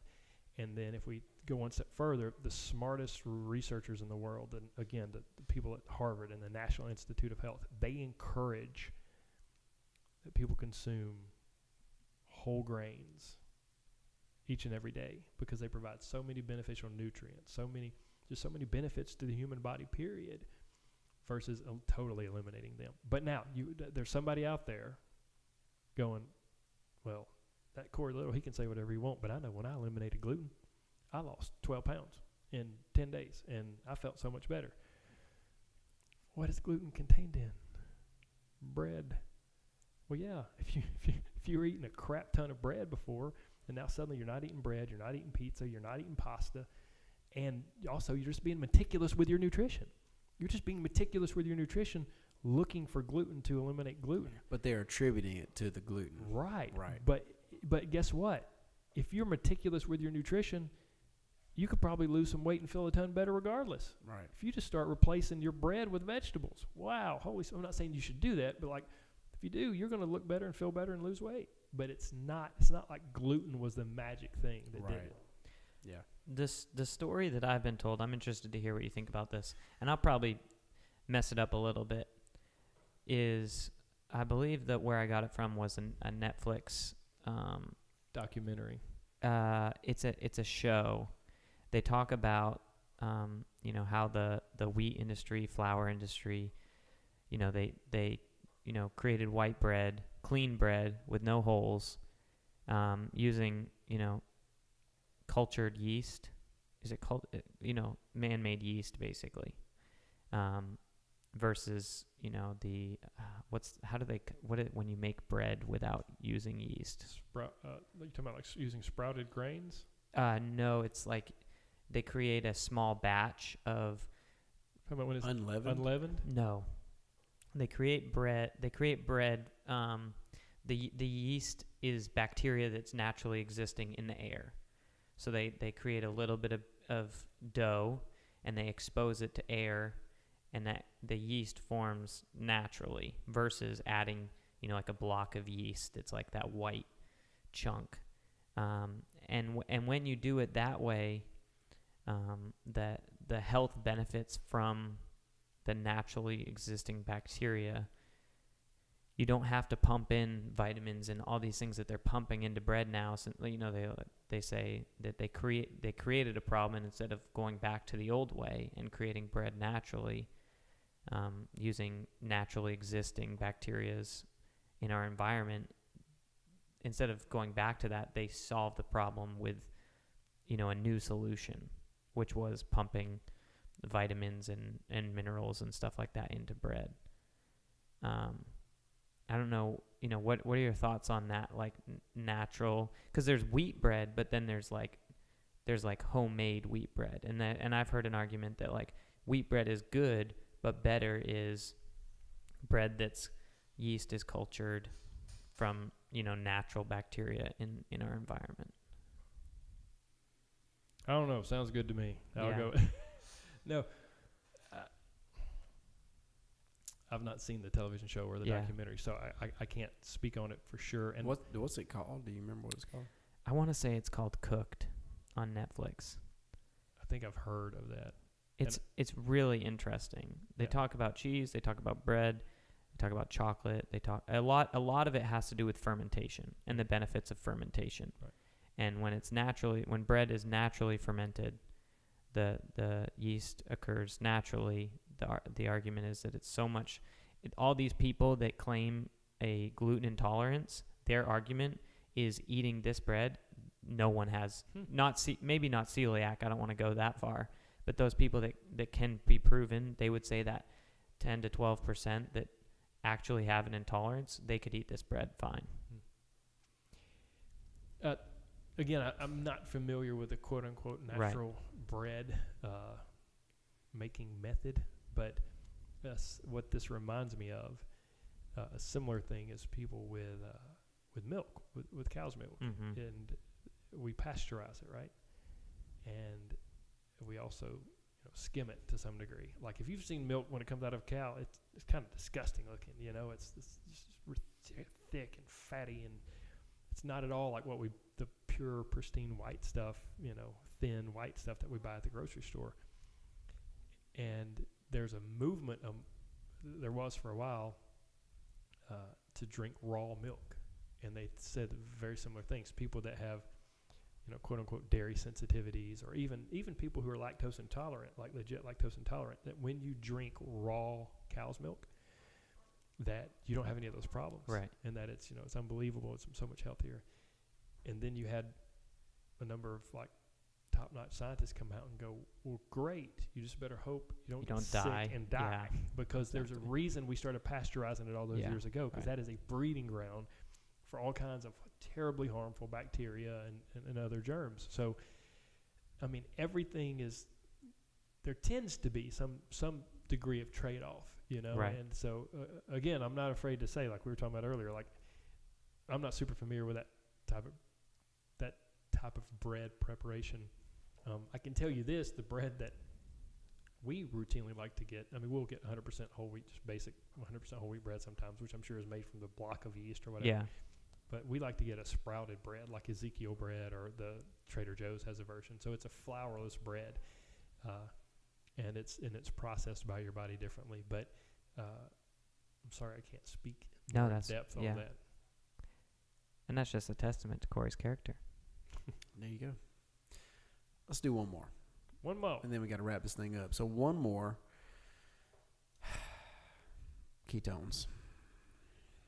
You've already talked about them. Huge trend, I feel like, that's going on right now. I feel like I get asked about ketones And we're not talking about your piano. right. At least once a month, I get asked about ketones. And so, and you see all the ads and everything and the drinks that are coming out, et cetera, et cetera. So, thoughts on ketones? So, This is what won me over with Corey, by the way, if we're talking specifics here. This conversation. When we talked keto, Yeah. and Corey was like, yeah, there are great benefits for Yep. certain people, for certain reasons, for certain times.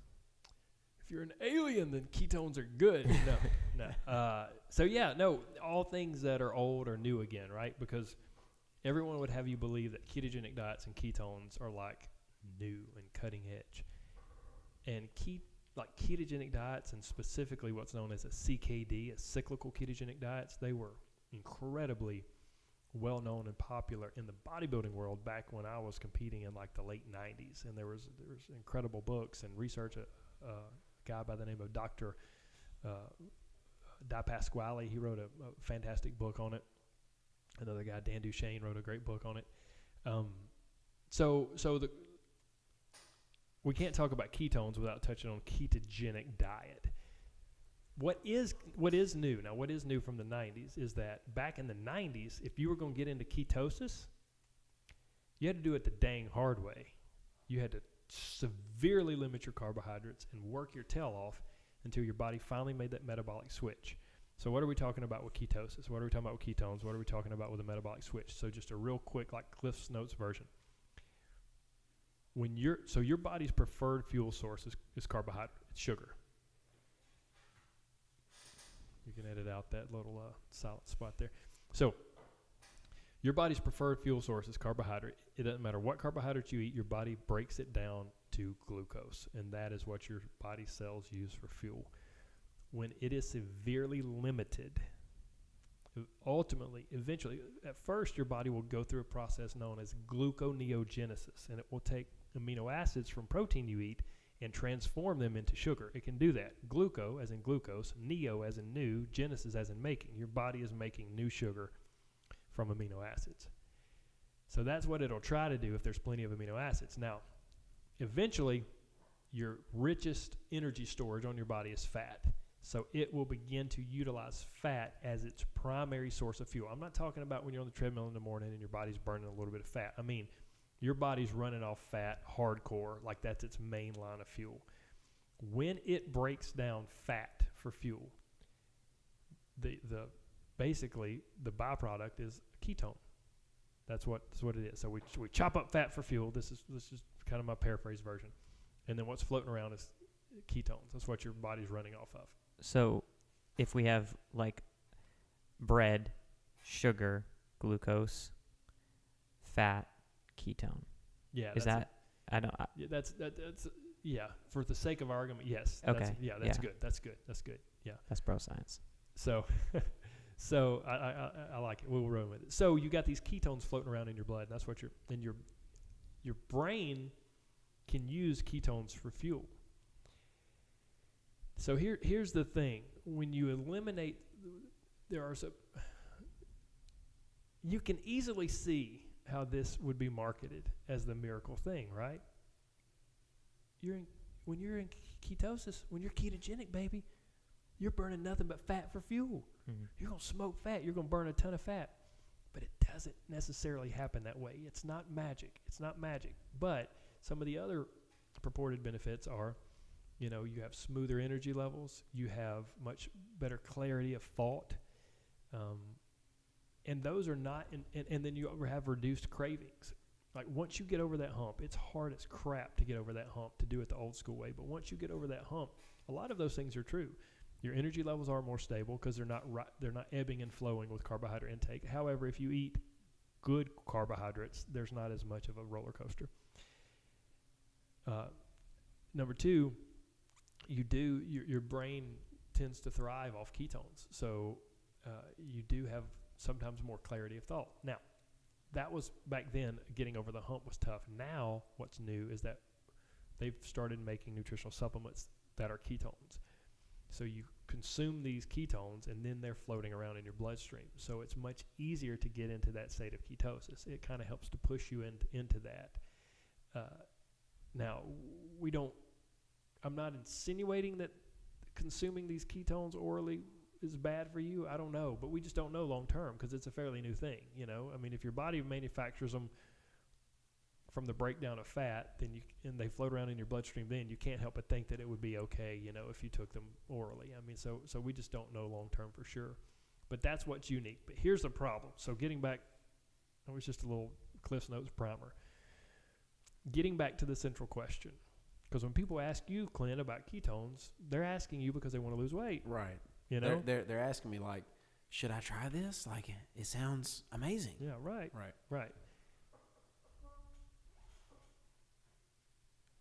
I can't speak for these people, but typically anyone who's looking for the magic bullet, they need to get honest with themselves and start with 4 to 6 cups of vegetables per day. There's probably a lot of other stuff they need to do, like if they're looking for the magic bullet. That being said, back to like the conversation we were having the other day, someone can experiment with a ketogenic diet and introducing ketones, and they can see if they find benefits, but do not expect to use that as a lifestyle to get you where you want to be and to keep you there. That is not the magical middle. That's not the radical middle. That is extreme. Ketogenic diet and ketosis is extreme. There's interesting research that shows that it's extremely beneficial for epileptics. If people have epileptic seizures, they have epilepsy. A ketogenic diet like almost completely eliminates seizures, and they're not even sure why. It's amazing. So for those people, it can be incredible. But for people just looking to lose weight, it's extreme. It's extreme, and it's going to be tough, very tough to maintain. And it's tough to maintain because people just have a natural craving for carbs. Is that what it is? Well, once you eat carbs, it knocks you out of ketosis. Is that kind of the basic? Right. So and not just the fascinating thing is that once you're in ketosis, and especially once you're there for a while, your craving for carbs will not only subside, it will almost go away. Like you don't have cravings like you did. And so I'm sure people are going, "Whoa, this sounds unbelievable." But we live in a carbohydrate-based society. We're not Eskimos. Eskimos eat fatty fish. That's it. I mean, I know like modern day and age they eat more than that, but like our society runs off of carbohydrates. So you're going to be a freaking social outcast. Just get ready. You can't go anywhere. You can't eat any of those things. You can try to make it work, but eventually you're just going to get tired of it. That's the biggest thing I believe. So if you fight hard enough to get into ketosis and to do it and to rock and roll with it, I think eventually you're going to get tired of it because it's not a balanced lifestyle. You can't, because yes, Clint, once you eat that ice cream or that piece of cake, or you go, you know what? I just want to go out with my husband. I just want to go out with my wife, have a nice dinner. We're going to go to have some pasta, maybe get some dessert afterwards, have a few glasses of wine. Boom! That's a huge sugar dump. So now, and that's what those supplements are for, right? From what I've heard of people, is they're using those supplements, like, let's say they have a cheat meal once a week or once a month or whatever. They're tossing those supplements down to kind of mitigate that cheat meal and get back into ketosis more quickly. Right. So the supplements are used, whether it's after that cheat meal or it's in the beginning phases. Those supplements are used to push you into ketosis faster. Got it. Correct. Yeah. But here's the problem. You said to mitigate that cheat meal, and I know you know what you're talking about, but a lot of people out there are going to think that it helps to minimize the effects of that cheat meal, and it doesn't. Once you consume those calories are in there. That sugar's in there. So, and again, that can push you back into ketosis faster. And while there may be some steadier energy levels, especially if you were eating crappy beforehand, or some more, a little bit more clarity of thought, when it comes to fat burning, there's nothing magical about being in ketosis. If you give me somebody, and if you give me two people, and one of them's on a ketogenic diet, but they're at a 300 calorie deficit, and you give me somebody else, and they're just on a normal old nice balanced diet with sweet potato and brown rice and whatever, and they're also at a 300 calorie deficit. You give me identical twins, so we know they got the same genetics. One's doing the ketogenic diet, 300 calorie deficit. One's doing a balanced diet, 300 calorie deficit. Their results are going to be nearly identical. Some people can argue that the person on the ketogenic diet will maintain more muscle mass and blah blah blah blah blah, but it's the results are going to be very similar. Well, I think that's a key point you just made, is that in a non-nutrition expert's mind, it maybe sounds like you're going to burn fat faster on a ketogenic diet, and you're saying that is incorrect. Correct. Now, at the beginning, you're going to notice a big drop in weight, just like you would on Atkins. I mean, Atkins is really kind of ketogenic-ish. Yeah. Because you're cutting out carbohydrates. And whenever you purge your body of carbohydrates, 1 gram of carbohydrate has to be dissolved, basically. Imagine like you're dissolving sugar in water, right? So 1 gram of carbohydrate in your body has to be dissolved in either, I can't remember if it's 3 or 4 grams of water. Carbohydrate. Bingo. Right. So when you purge your body of these carbohydrates, well, you're not only losing the gram of carbohydrate, however many hundreds of grams you've got stored up, you're losing the water that they were dissolved in as well. So you're losing a ton of, so your first 5 to 10 days of ketogenic or Atkins, so you hear these stories all the time. People are like, man, I dropped 11 pounds and it just stopped. It stopped because that was water. There might have been some fat in there, but that was carbs and water that you lost. So I don't know of any research that shows there are distinct advantages for fat loss when it comes to ketogenic diet, intermittent fasting,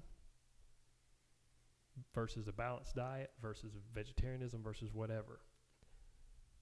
It all comes back to your caloric surplus or your caloric deficit. Now, that doesn't mean you need to track macros and count calories, because that's not effective long term either, you know. But like, so in other words, if you're ketogenic and you burn 2,200 calories a day, but you're eating around 2,200 calories a day, you're gonna be right where you were.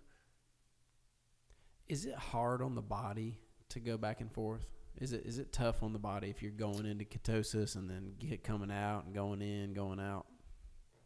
That, I mean, I've heard before that it's almost healthier to be overweight always than to be overweight and then lose the weight and then gain it again and then lose it and then gain it again. Almost like it's hard on your heart or something. I've heard that before. I don't know what, the science is. Maybe that's true with the gaining and losing weight. I know that rapid weight loss and weight gain are very tough on your gallbladder. Like, they can cause major gallbladder issues. As far as going in and out of ketosis, I don't know for a fact. I haven't seen research, but I can't help but think that it would be tough to be kicking into it. Man, that's a major metabolic shift. Yes. Right. It's one that your body fights like crazy. That's why getting into it is so hard. That's why ketone supplements are so popular, because they shove you in there even, a little, really before you deserve it, Right. Yeah. One of the things I want to ask you about, because I think a good number of our members that might be interested in doing this are people that are like me, who are like, okay, 5 cups of vegetables, cool, I'm going to do that. I'm going to do the crazy diet. Give me the Corey crazy diet. And kind of the draw of a ketogenic diet is, extra results. It's kind of like, ooh, it is fancy, extra results. And yeah, some of that water weight will fall off, and, suddenly my abs will show, my oblique abs will show now, not just my abs or whatever.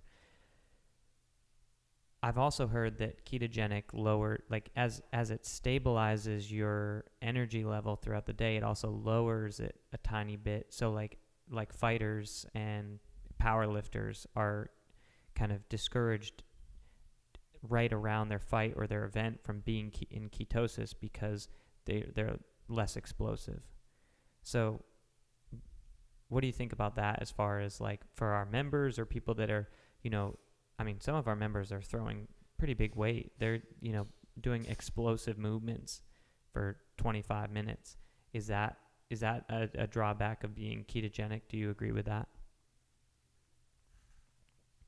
It only makes sense to me that, carbohydrate is our body's preferred fuel source.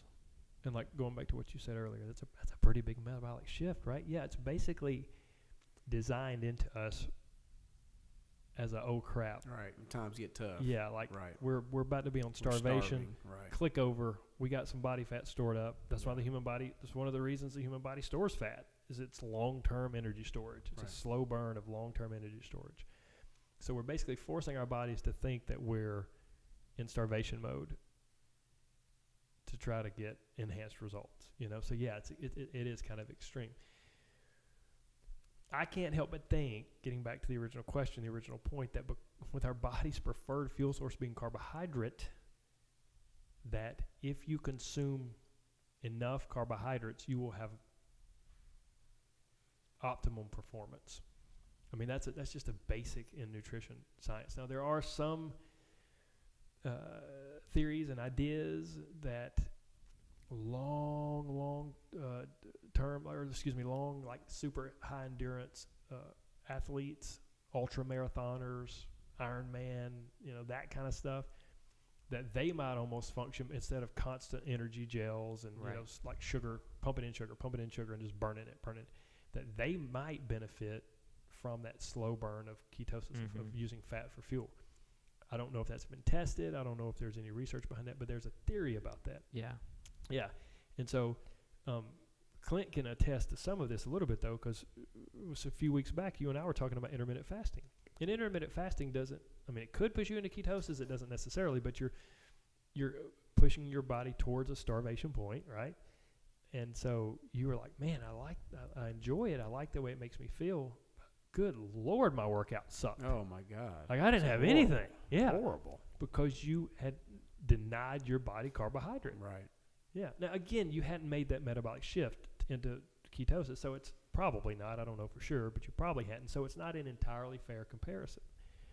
But just from that, you can see how you feel when your carbohydrates are dramatically reduced. Yeah. All right. We got to wrap this thing Yeah, up. we do. We got to wrap We're this thing almost up. over. So there's time flies when you're having fun. I believe and hope that you will be a repeat guest Yes. Y'all going to get sick of me. on Creed Podcast. No, sir. Sick of me saying And freaking. listen, if you're listening right now and you have questions for Corey, submit them to us, or you can contact Corey directly. And how can people find you? I am on Facebook at CoreyLittleCoaching.com. And then I'm about to have a brand new website Nice. blow up Shazam. at also CoreyLittleCoaching.com. COREY Little Coaching. Awesome. And also, how can people support this podcast binge if they choose to do so? If you want to support us, which really right now we're kind of pushing, helping us to grow our audience. That's kind of our primary concern right now because, with these guests that we're having on, you and I, who are sitting here directly in front of them, and then the people who are watching that are getting sent these early episodes ahead of time, are finding a lot of value from our guests especially. And, we want more people to have access to that. In the podcast that we listen to, we get so much value from it. And anytime I find someone who's slightly interested in what I'm interested in, I shoot them to the podcast that I listen to. So, help us to reach more people, to get our knowledgeable, awesome guests who have awesome stories and can really convey a lot of value. Help us to reach more people. And you can do that by liking anything we post, because people see that stuff. They see that you liked it. Sharing it, that's even better. And subscribing. Subscribing is huge. When you get a notification of something, you're more likely to listen to it, more likely to pass it on. That's the best way you can support us, really. And that means the most to us. Another way is buying Rise products. We've been through it a few times here on the podcast. We've got protein, chocolate, vanilla, and strawberry that doesn't suck. I really wanted to give Corey an opportunity to talk, but we really don't have time, do we? To talk a little bit more into depth. Sorry, I was We do too not. long-winded. Yeah. No, No, it wasn't you weren't. I asked too many questions. It was my fault, really. I should have cut off like one or two questions before. But We're again, going to have you back. You'll be back to talk more about it. But look, Corey designed these products. They're off the chain. And if you want to support our podcast and you want to support yourself primarily, right? Mm-hmm. Don't buy these products just out of the goodness of your heart to support us. Support yourself by buying these products. Right. And fish oil, Elite Omega-3. Every time I kind of want to say, make sure you're taking enough of these. I have a lot of people that are coming into the gym or buying, and we know they're buying these, and I know they're not taking enough because I wasn't taking enough. I was taking 2 a day. That's like what you take. You take 2 Advil, you take 2 Tylenol, you Right. take 2, whatever. that's just the number, too. Yeah. 4 for women, 6 for men, correct? Yeah, I mean, I would take 4 as an absolute minimum, and then you Yes. can take. I mean, it depends. If somebody's having big trouble with their joints, sometimes I'll tell people mega dose it for a month or 6 weeks. Go 10 to 12 per day. I'm doing that. Yeah, and it's Dose up and then kind I'm of about dial to do back. that. yeah.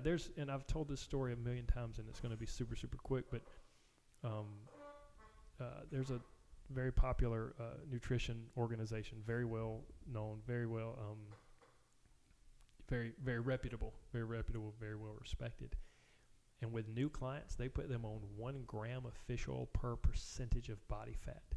So if someone's got 33% body fat, they're taking 33 grams of fish oil every day to get started. So it's not like it's a one little caveat: if anybody, and I don't think anybody at Creed is, but if anybody's on any blood thinning medications like warfarin or Plavix or whatever, then they definitely need to talk to their doctor before taking any high amounts of fish oil, because that can because fish oil thins the blood in a very positive way, but you don't want that synergy of the two together. And just to be clear, there's 1 gram of fish oil per capsule here. So you'd be stuffing 30 capsules down your mouth if you were doing that. Yup. Wow. You're doing reps. And they'll do that for like a month. Yeah, they do it for 2 to 4 weeks, something like that. I'm going to get on that program. Not 30, but some more here. And we have Smart Energy, which I'm a huge fan of. I probably take the maximum amount every day, almost. I love it too, man. Oh, so good. Midday pickup. I had Yeah. a little Love bit it. before it came in today. Oh, got a little Get juiced after it. up, huh? It's like cheating on your workout, dude. You're like, you had Smart Energy? Dang, that's why you beat me. Right. Just kidding.